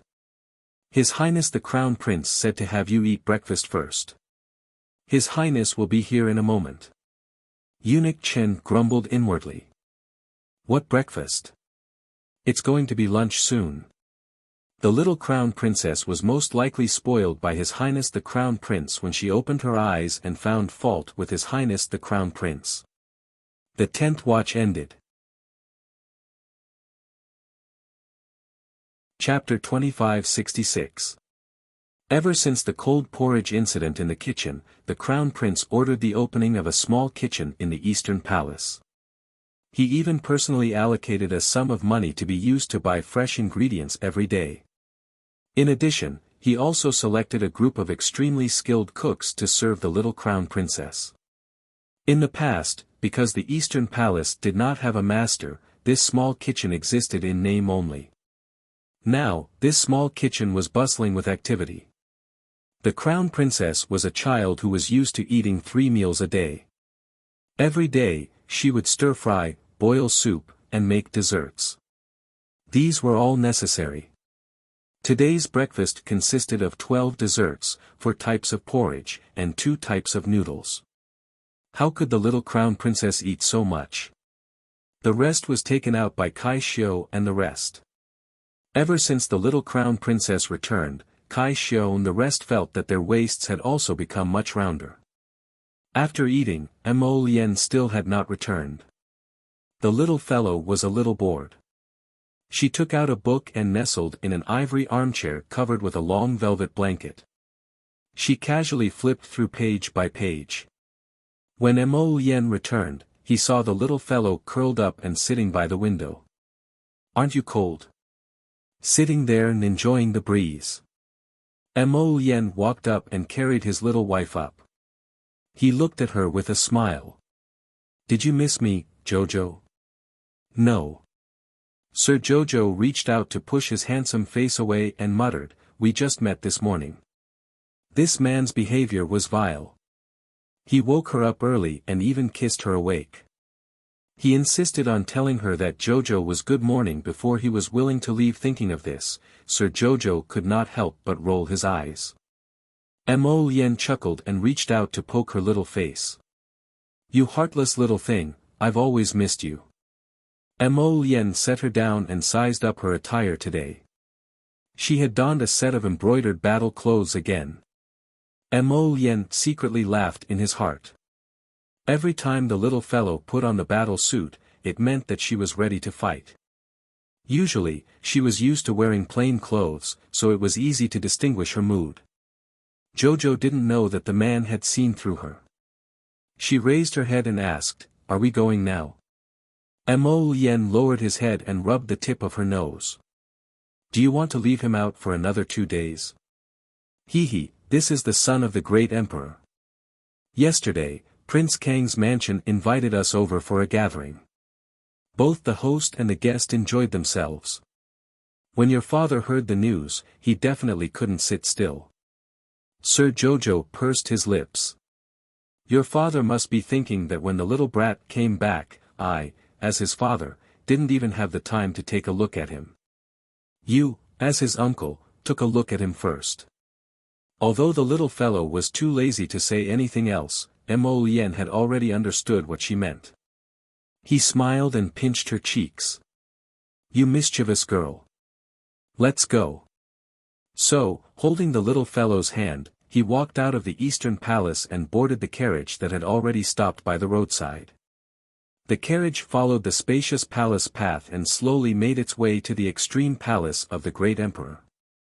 In another wing of the imperial study, Mo Liusheng's handsome face was slightly pale. He exerted force on his wrist and crushed several brushes with a crack sound. Hu Dequan, who was accompanying him and serving the brush and ink, had small beads of sweat on his forehead. He could only secretly pray in his heart, "Hurry up and come, hurry up and come." 2 little ancestors, the journey from the Eastern Palace to the Extreme Palace is only a short while. Why are they still nowhere to be seen? Just as Eunuch who was feeling uneasy and uncertain, he heard a young eunuch's voice from outside. "Reporting to your majesty, the Crown Prince and the Crown Princess have arrived." Chapter 2567. Hu Dequan heaved a long sigh of relief. The 2 ancestors had finally arrived. Hu Dequan hurriedly smiled as brilliantly as a flower, jogging to the front of the great emperor. "Your Majesty, the Crown Prince and Crown Princess have arrived." "Humph." Mo Liusheng snorted coldly, throwing the tattered pen in his hand to the ground. Turning around, he lifted the corner of his robe and sat down on a rosewood carved throne. "Let them scram in." Hu Dequan's mouth twitched, hurriedly opening the door and shouting, "Summon the Crown Prince and Crown Princess for an audience." So many problems. The young couple ridiculed in their hearts at the same time. Hand in hand, they both stepped through the door and into the great emperor's study. Behind the two, Hu Dequan's eyes clearly twitched. He kept feeling that this scene wasn't quite right, but he didn't know what was wrong. The crown prince and crown princess were both dressed in fiery red today. They were really a handsome man and a beautiful woman, very compatible. All right, the two actually walked in hand, directly walking in front of the great emperor. Like two pieces of wood, they stood there without moving. Hu Dequan lifted his sleeve to wipe his sweat. He kept feeling that the great emperor would flip out next. Unexpectedly, he still couldn't guess the great emperor's thoughts. The great emperor silently looked at the young couple in front of him, actually not saying anything for a long time. In fact, Mo Lusheng looked at the pair in front of him. To say that he didn't feel emotional would be a lie. His son looked very similar to Wuxia, he had long known. Especially that pair of phoenix eyes, it was simply carved out from the same mold as Wuxia. That year, he also held his Wuxia in such high spirits and insufferably arrogant, to see his imperial father. With a serious face, he told his imperial father, "In this life, I will only marry Wuxia alone." Looking at the young couple in front of him, Mo Lusheng actually became somewhat absent-minded. Thinking of Wuxia lying in that cold place. His heart, as if a blunt knife was cutting his flesh, the pain was tight. Jojo poked Mo Lien's waist discreetly. "Why does your father keep looking at us like that?" "Who knows?" Mo Lien looked unhappy. She called him over but he didn't say anything. "I don't know what he wants." "Then let's go." Jojo looked up at the man with a questioning expression. Hu Dequan, who was at the side, almost knelt down in front of these two. "Can the two of you not be so overboard when you're whispering to each other?" Also, who wouldn't immediately pay their respects to the great emperor when they saw him? This strange couple strolled to the Polaris Palace as if they were strolling in their own backyard. They secretly communicated with each other in front of the great emperor and even privately discussed their plans to leave. Hu Dequan felt that the great emperor was quite pitiful to have such a strange son and daughter-in-law. When Mo Lusheng came back to his senses, he heard Jojo say, "Then let's go." What made him angry was that his brat even hurriedly nodded, looking very much in agreement. Holding the little girl's hand, he turned around and was about to leave. "Stop right there!" Mo Lusheng shouted, unable to vent his anger. Mo Lien and Arbor turned their heads at the same time. Two pairs of eyes simultaneously looked at the great emperor who was standing in front of the desk with a gloomy face. "If you have something to say, say it. What are you shouting for?" Hu Dequan, the great emperor, couldn't help but be angered by these two. The way they spoke and acted was quite humorous. They even spoke in unison, hee. "What did you call us over for?" Chapter 2568. Mo Lien was displeased as he sized up the great emperor from head to toe, harumphing coldly in his heart. Mo Lien didn't know how to feel about this biological father who threw her on Seekong planet to fend for herself since she was young. Hate. That wasn't necessary. Dislike. It seemed a little. In any case, she didn't like him that much. Moreover, father and son hadn't lived together for more than 10 years, so the feelings between them were very distant. Mo Lien couldn't remember what it was like before she was 3 years old at all. She heard the elders say how much her father loved her. Something about conferring her the title of crown prince the moment she was born and telling everyone in the world about it. Something about holding her in the imperial study to review memorials. It felt like she was listening to some heavenly book. She didn't feel anything. In any case, for as long as she could remember, she had stayed on Seekong planet. She only felt the old great King Mo Lei's fatherly love, Empress Zhao's motherly love, and Empress Dowager Meng's kindness to her. As for this person in front of her, Mo Lien curled her lips and coldly swept her gaze over the emperor of the divine continent.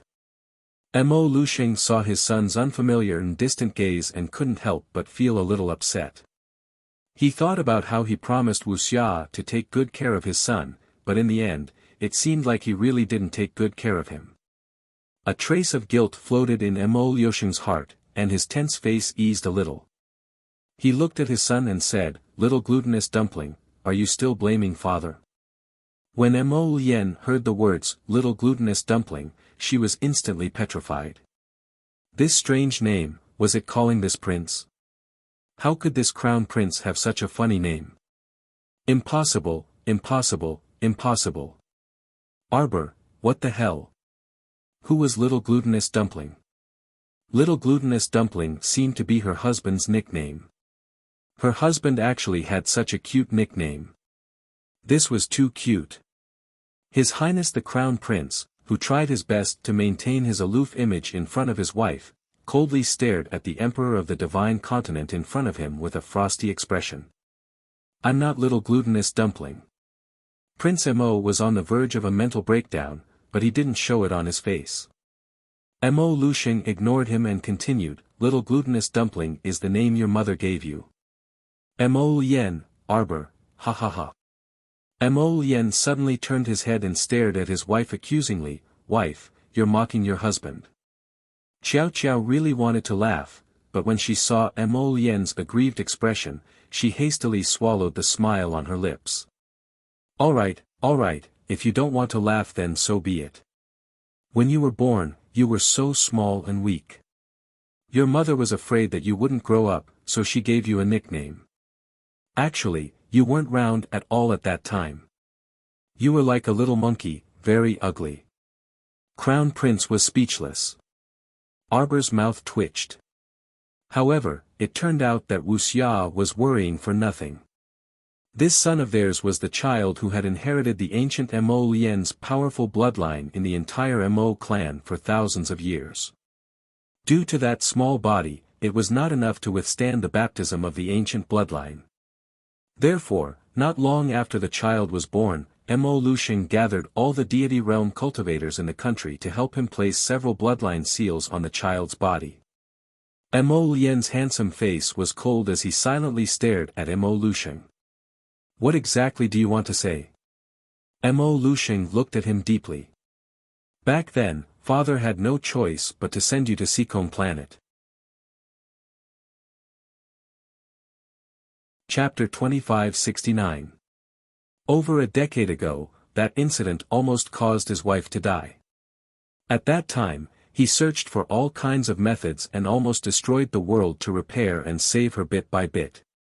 But she couldn't move at all and couldn't smile at all. She laid there and slept for over a decade. At that time, he had to save his wife and deal with the mess left behind by the rebel army. There were even many forces in the dark who were eyeing his only child, wanting to take advantage of the situation and rob him. The situation was very grim. After much consideration, he accepted the elder's suggestion and sent the child to Seacombe Planet's Mo clan branch for Mo Lei to adopt on his behalf. He didn't expect that he would raise the child for so many years. When the child grew up, he was no longer under his father's control. He couldn't summon him back no matter what. This time, it was Mo Lushing himself who persisted. In addition, the ancient Mo Lien seal really couldn't hold him back anymore.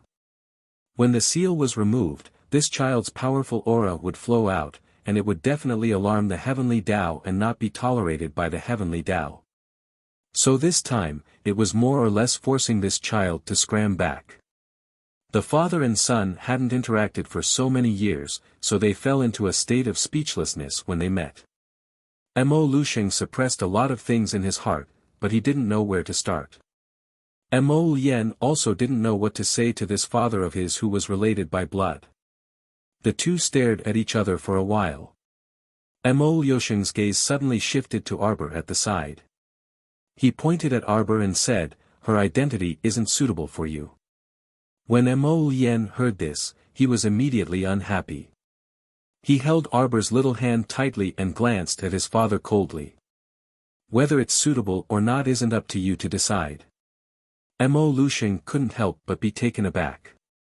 A scene from a long time ago seemed to appear before his eyes.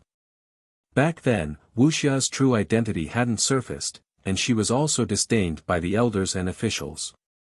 What he said back then seemed to be similar to what this child was saying now. Mo Lusheng looked at his son with a slightly complicated gaze, secretly complaining in his heart, why are they so similar?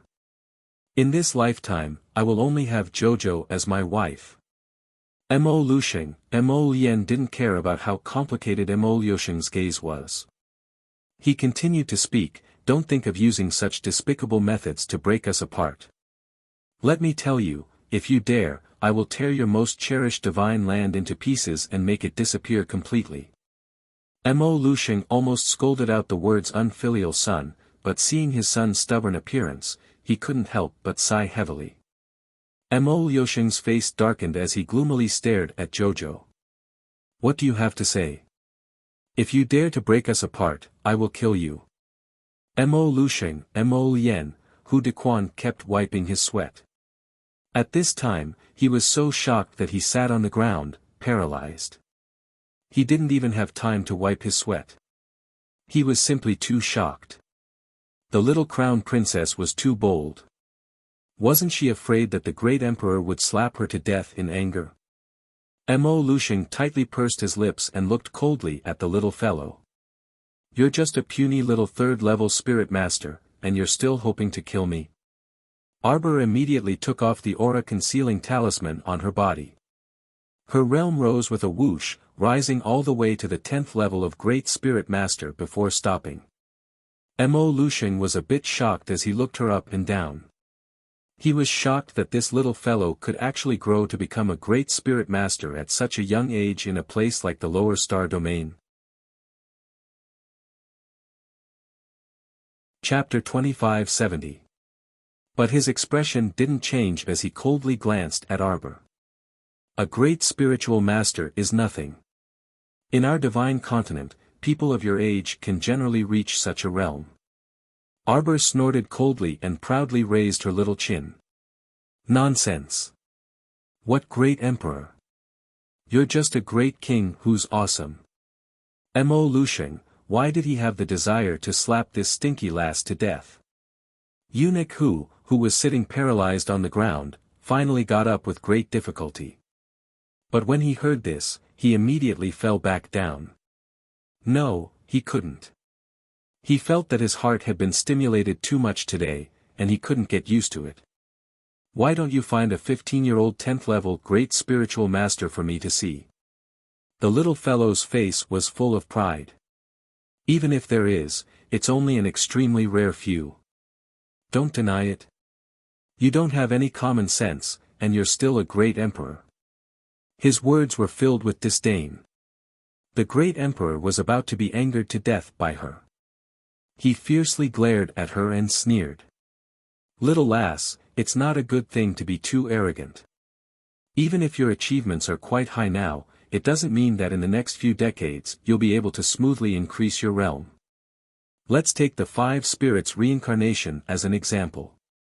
A little lass like you can't possibly go through the 5 spirits reincarnation. This also means that you'll always stop before the divine realm. Sorry, my divine sense has already entered the divine realm level. That's right. It's extremely difficult for a female cultivator to become a divine realm expert.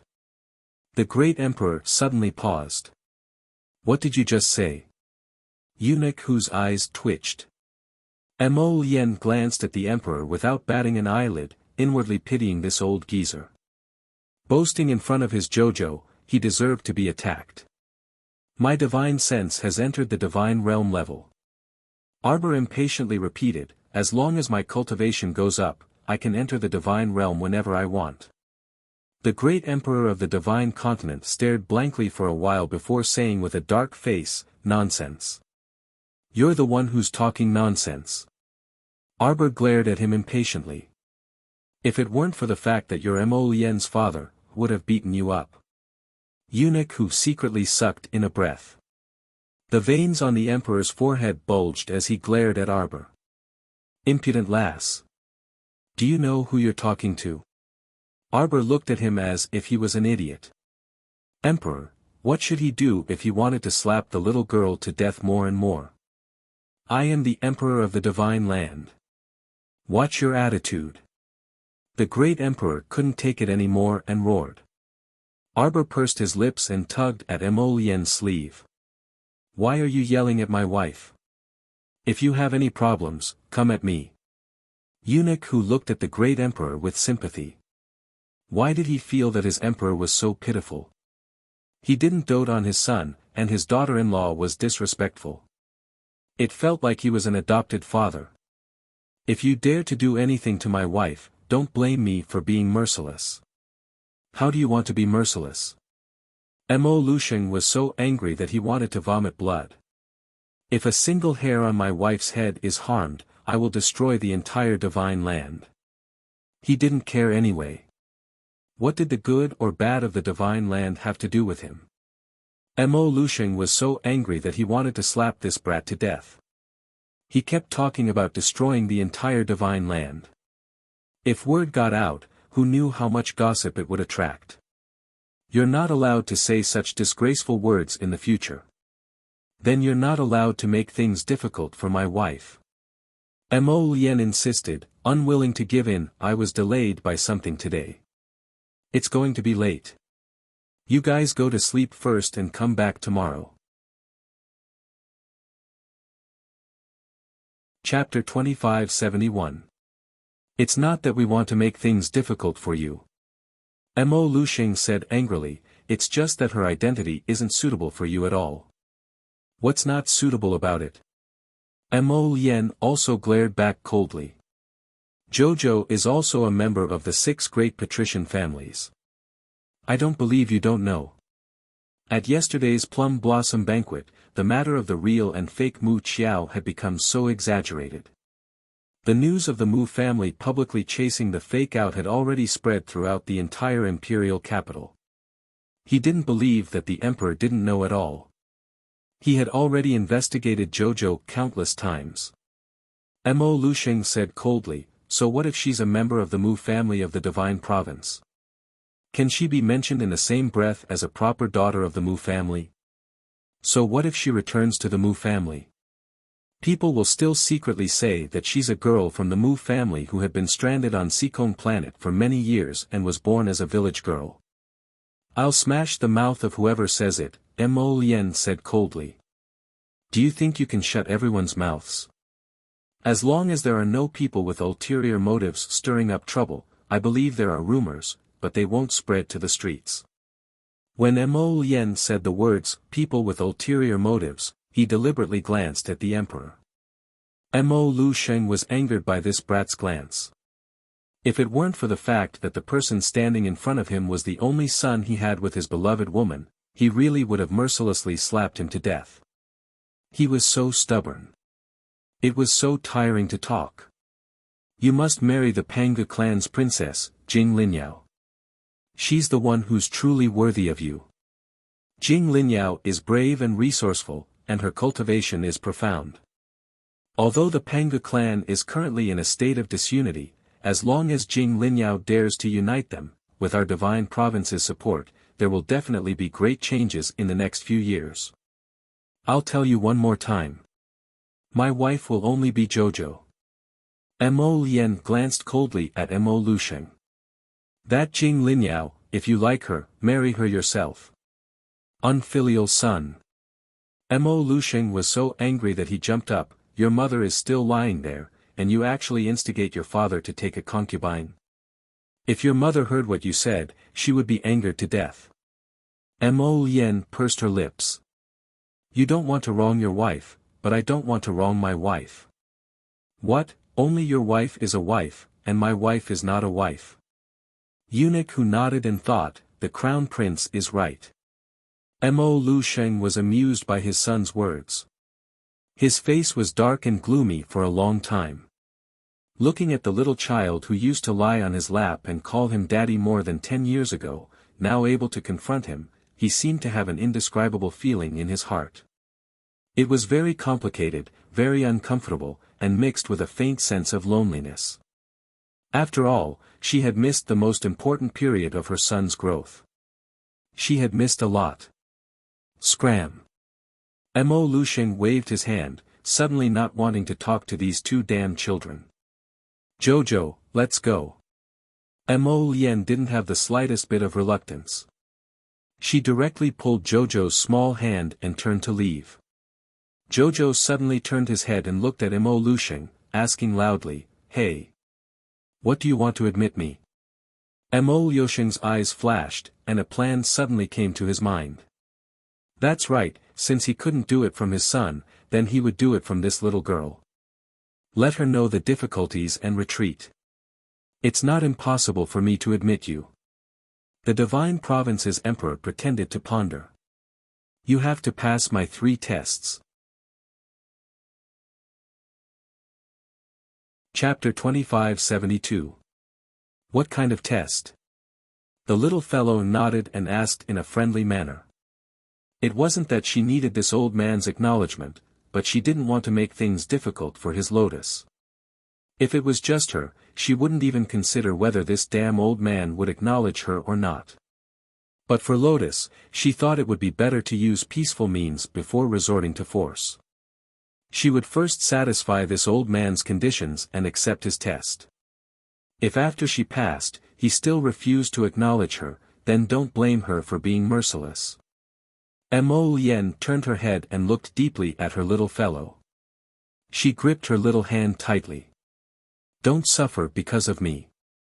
Mo Lusheng wanted to slap these two to death again. No matter how he looked at them, they were an eyesore. What was going on? Ha! The first test is that you have to find 3 fire-spitting ducks today and tomorrow.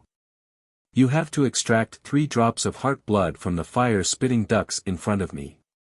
You also have to ensure that they continue to live. Oh.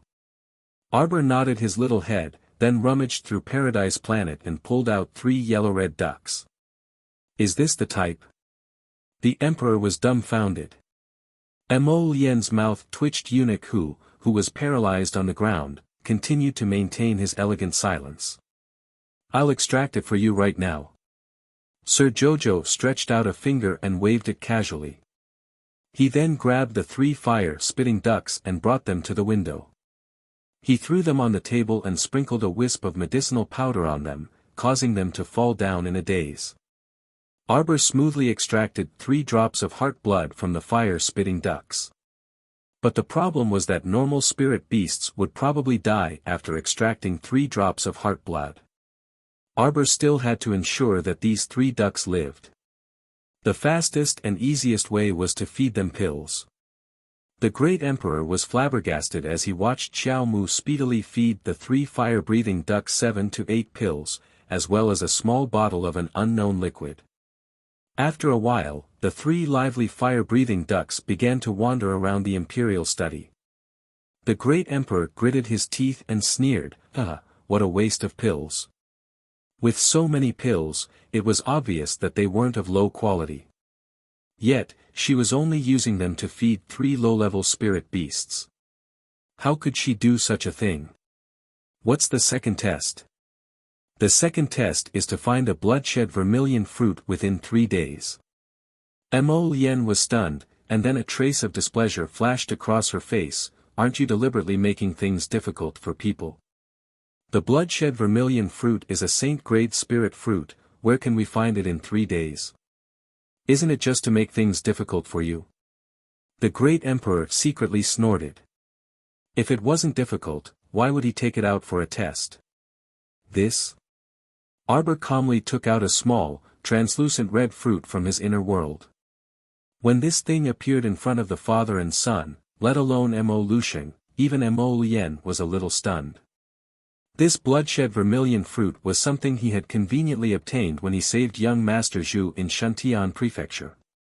Now, it was flourishing on Paradise Planet. A small bloodshed vermilion fruit, so he gave it away. The great emperor was really stunned this time. Is this really a bloodshed vermilion fruit? Mo Lusheng reached out with trembling hands to take the vermilion fruit from the little girl. Unable to contain his joy, he took out a jade box and put it away. When he raised his head, he stared at Jojo with a somewhat complicated expression. This girl was simply a bit magical. Is she really just an ordinary daughter of the Mu family who had wandered outside? Chapter 2573. Mo Lushing looked at the little girl in front of him with a complicated expression. He kept a straight face and his body was stiff, almost not knowing what to say. What could he say? The little girl had effortlessly solved his test questions twice in a row. This caused him to be shocked, and a strange feeling arose in his heart. This little girl was really quite strong. What's the third question? The little girl asked curiously. Mo Lushing said with a sour face, let's leave it like this for now. This third question, wait until Jin thinks of it. He already didn't dare to casually come up with a question and let this little guy give him a slap in the face within minutes. He had an inexplicable feeling of wanting to cry. He felt like his dignity as a father was about to be destroyed without a trace. Infuriating. Mo Lushing felt that the little girl was quite strange. He wouldn't admit that he was a little scared. He snorted with a cold face, enough, all of you scram, scram. Then that means, you admit Jojo? Who said I admit it? Hearing his son's words, Mo Lushing couldn't help but glare back. Then continue the test. You can admit it after the test. Mo Lien wouldn't let this old man with a belly full of evil tricks go back and gather the smartest people to discuss a scam project for his wife. Mo Lushing's eyes flashed, don't mess around. Let's leave it like this for now. It's nothing, test. Sir Jojo roared. Mo Lushing, why were these two brats so hard to fool? What a headache. Alright, then admit it for now. Mo Lushing thought of a compromise and said coldly, but don't be happy too early. This is only temporary.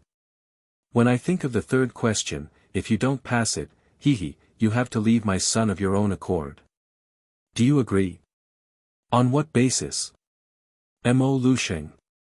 Slap this evildoer to death. If I don't pass the test, it's just you not admitting it. On what basis do you want me to leave Lotus? You're dreaming. It's impossible for me to leave my Lotus. The little fellow looked at Mo Lien warily, then he shrank into Mo Lien's arms and arched his back. Mo Lien nodded and quickly reached out to hug her. His wife was smart and mighty, she immediately found the loophole in the old man's words. Get lost. Then let's do it this way. Mo Lushing felt like he was about to explode from anger. He couldn't be bothered to say another word to this couple. Wait. Mo Lien calmly called out to Mo Lushing, who was waving his hand to chase them away. What else do you want? Mo Lushing really wanted to shake his wife awake and let her wake up to see how that soft and cute little bun had become so terrifying. Since you've temporarily acknowledged Jojo, then do something that father should do. The great emperor's eyes lit up. Imperial father? This was the first time this brat had called him imperial father since he came back. Did he already admit that he was his father? Huh. Bah. My thoughts have been led astray by this pair of weirdos. What was there to admit or not? He was that brat's father. There was no need to doubt this blood connection. Do what? The great emperor asked with a solemn face. The moment he said that, he almost bit his own tongue. Write an imperial edict. And let eunuch who read it out. We must let everyone in the imperial capital know. The great emperor angrily glared at this damn son who was taking advantage of him. Chapter 2574. By His Majesty's decree, the Mu family is ordered to bring the crown princess back to the Mu family in style within 5 days. Prove her identity and announce it to the world. If there is any disobedience, the entire family will be executed. Those who feign compliance but secretly oppose will be executed.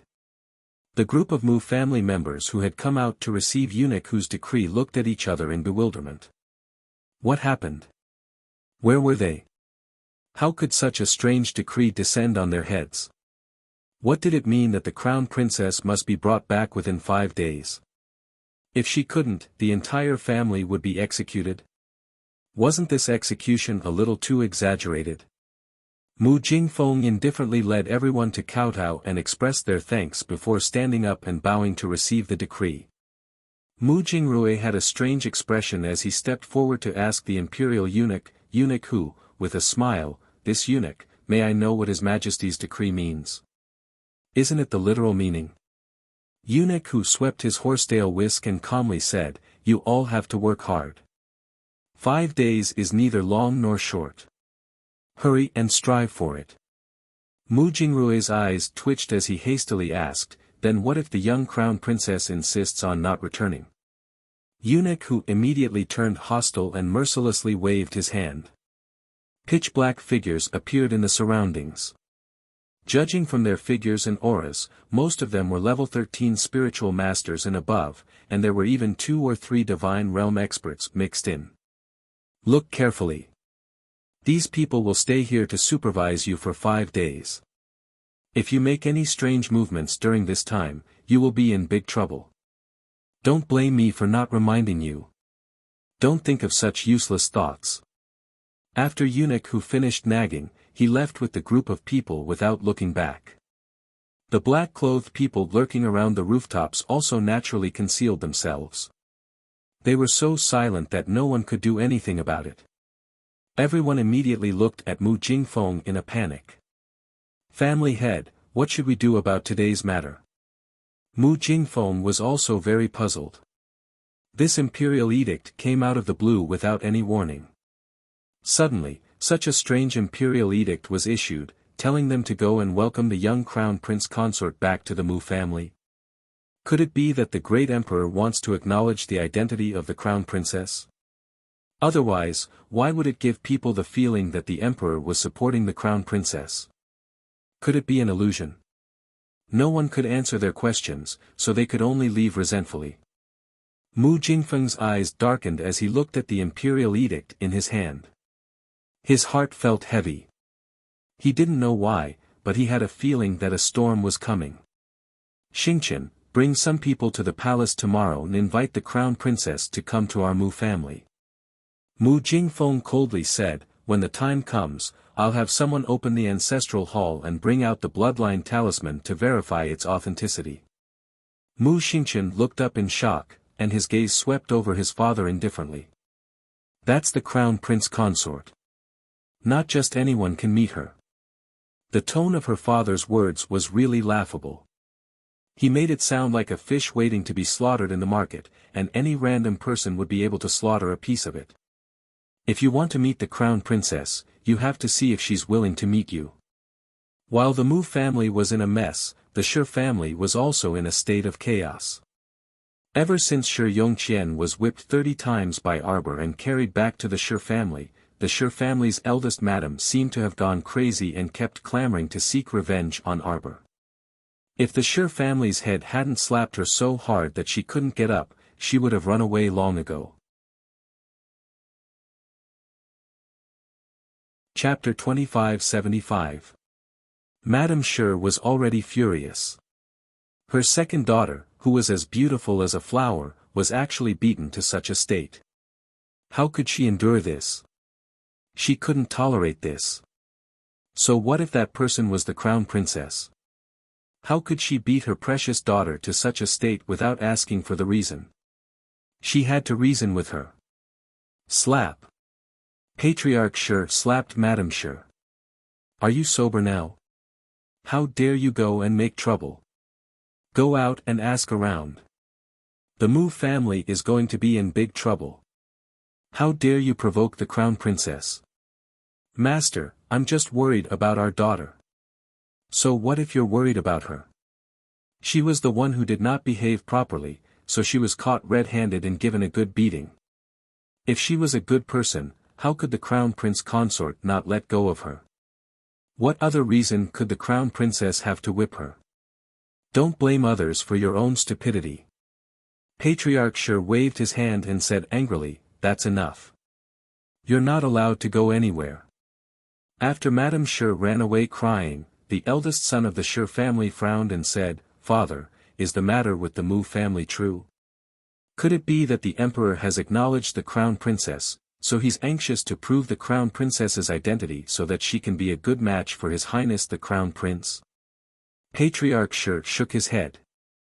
It's not so easy to guess the emperor's thoughts. We don't need to care about anything and just wait and see. After a pause, he said, "The emperor has been silent for many years. Many people have forgotten that he himself is a transcendent realm master. It's said that more than half of the purple forest guards of the 7 color guards are transcendent realm masters. This is a very strong open guard.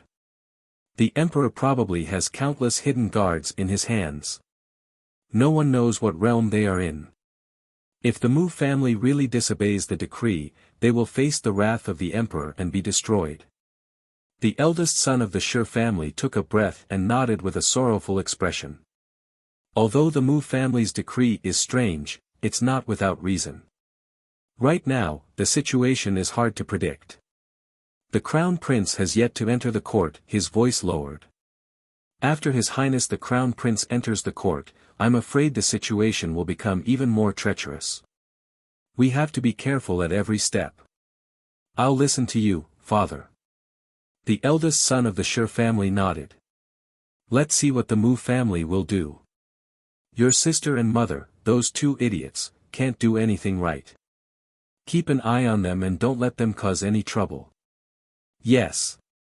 At this moment, the great emperor, who was sulking in his study, crushed a pen. He wasn't the young crown prince Consort's protective umbrella. Those brainless fools. What kind of messy news have they spread? He couldn't wait for this little crown princess to get out of Dragon Flame's city as soon as possible so that she wouldn't always bring trouble to herself. No, he had to gather all the strategists and discuss the 3rd project as soon as possible so that the little crown princess wouldn't be able to bear the consequences.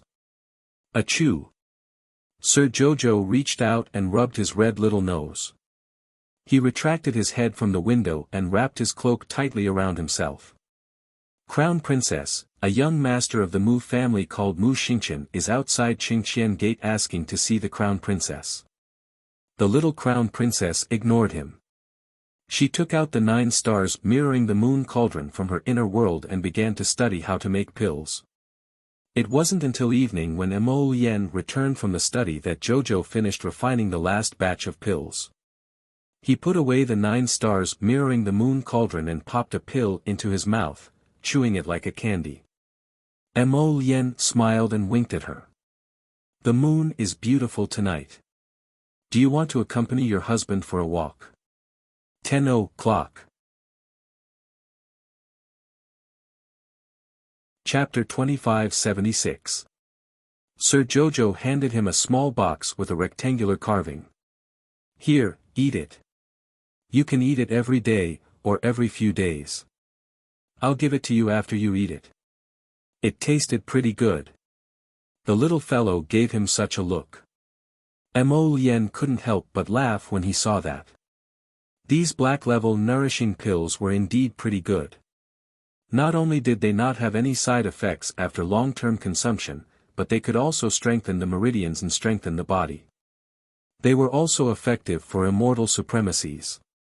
Jojo's products were definitely of high quality. The little fellow took out another pill and threw it into his mouth, chewing. Then, he jumped into Mo Lien's arms and rubbed his chest. I'm not going out for 3 days. The Mu family will be worried sick. But since you're inviting me so warmly, I'll reluctantly accept. Pfft! Mo Lien laughed out loud. He reached out and lifted the little fellow up high, kissing him hard. My Jojo, is it really okay for you to be so proud? Okay. That's great. Sir Jojo nodded secretly. He wrapped his arms around his neck and rubbed his head against his shoulder. He called out softly, Lien. Mo Lien's heart skipped a beat. He lowered his head to look at her. Under the setting sun, the little person looked like a jade doll painted with a faint golden light. She was extremely adorable. Mo Lien simply couldn't bear to let go of her. Jojo, I'll take you to the Despondent Pavilion to watch a performance. Sir Jojo quite liked to watch performances that included music, singing and juggling. When he said that, his eyes lit up and he looked forward to it. Mo Lien carried her out of the door. Not long after they got into the carriage, they left Lishan Gate and headed towards Changle Street. Changle Street was bustling with activity at night. There were many pedestrians strolling along the street. Cars came and went. Rows upon rows of restaurants lined the street. Everyone was bustling with noise and guests.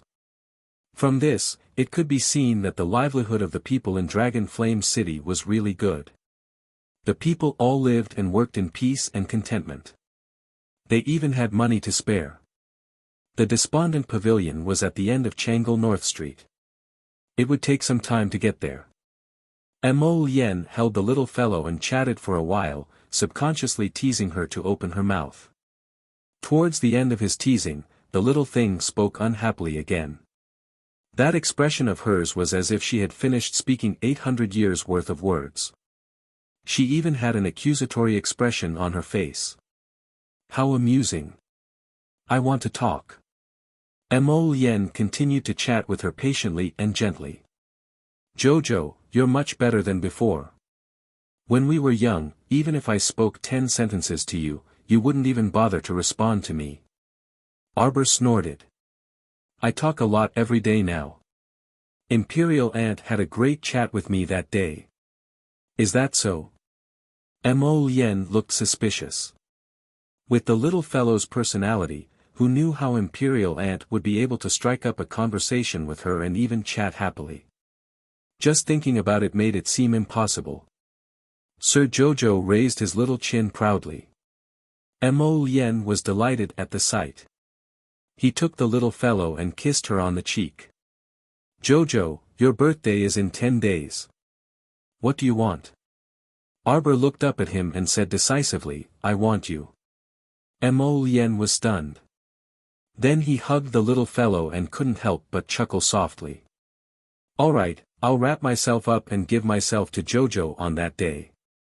Sir Jojo nodded in satisfaction and raised his hand to touch his chin. Very good. Mo Lien's smile overflowed from his gentle gaze. He lowered his head and kissed her gently on the lips. Jojo, I like you.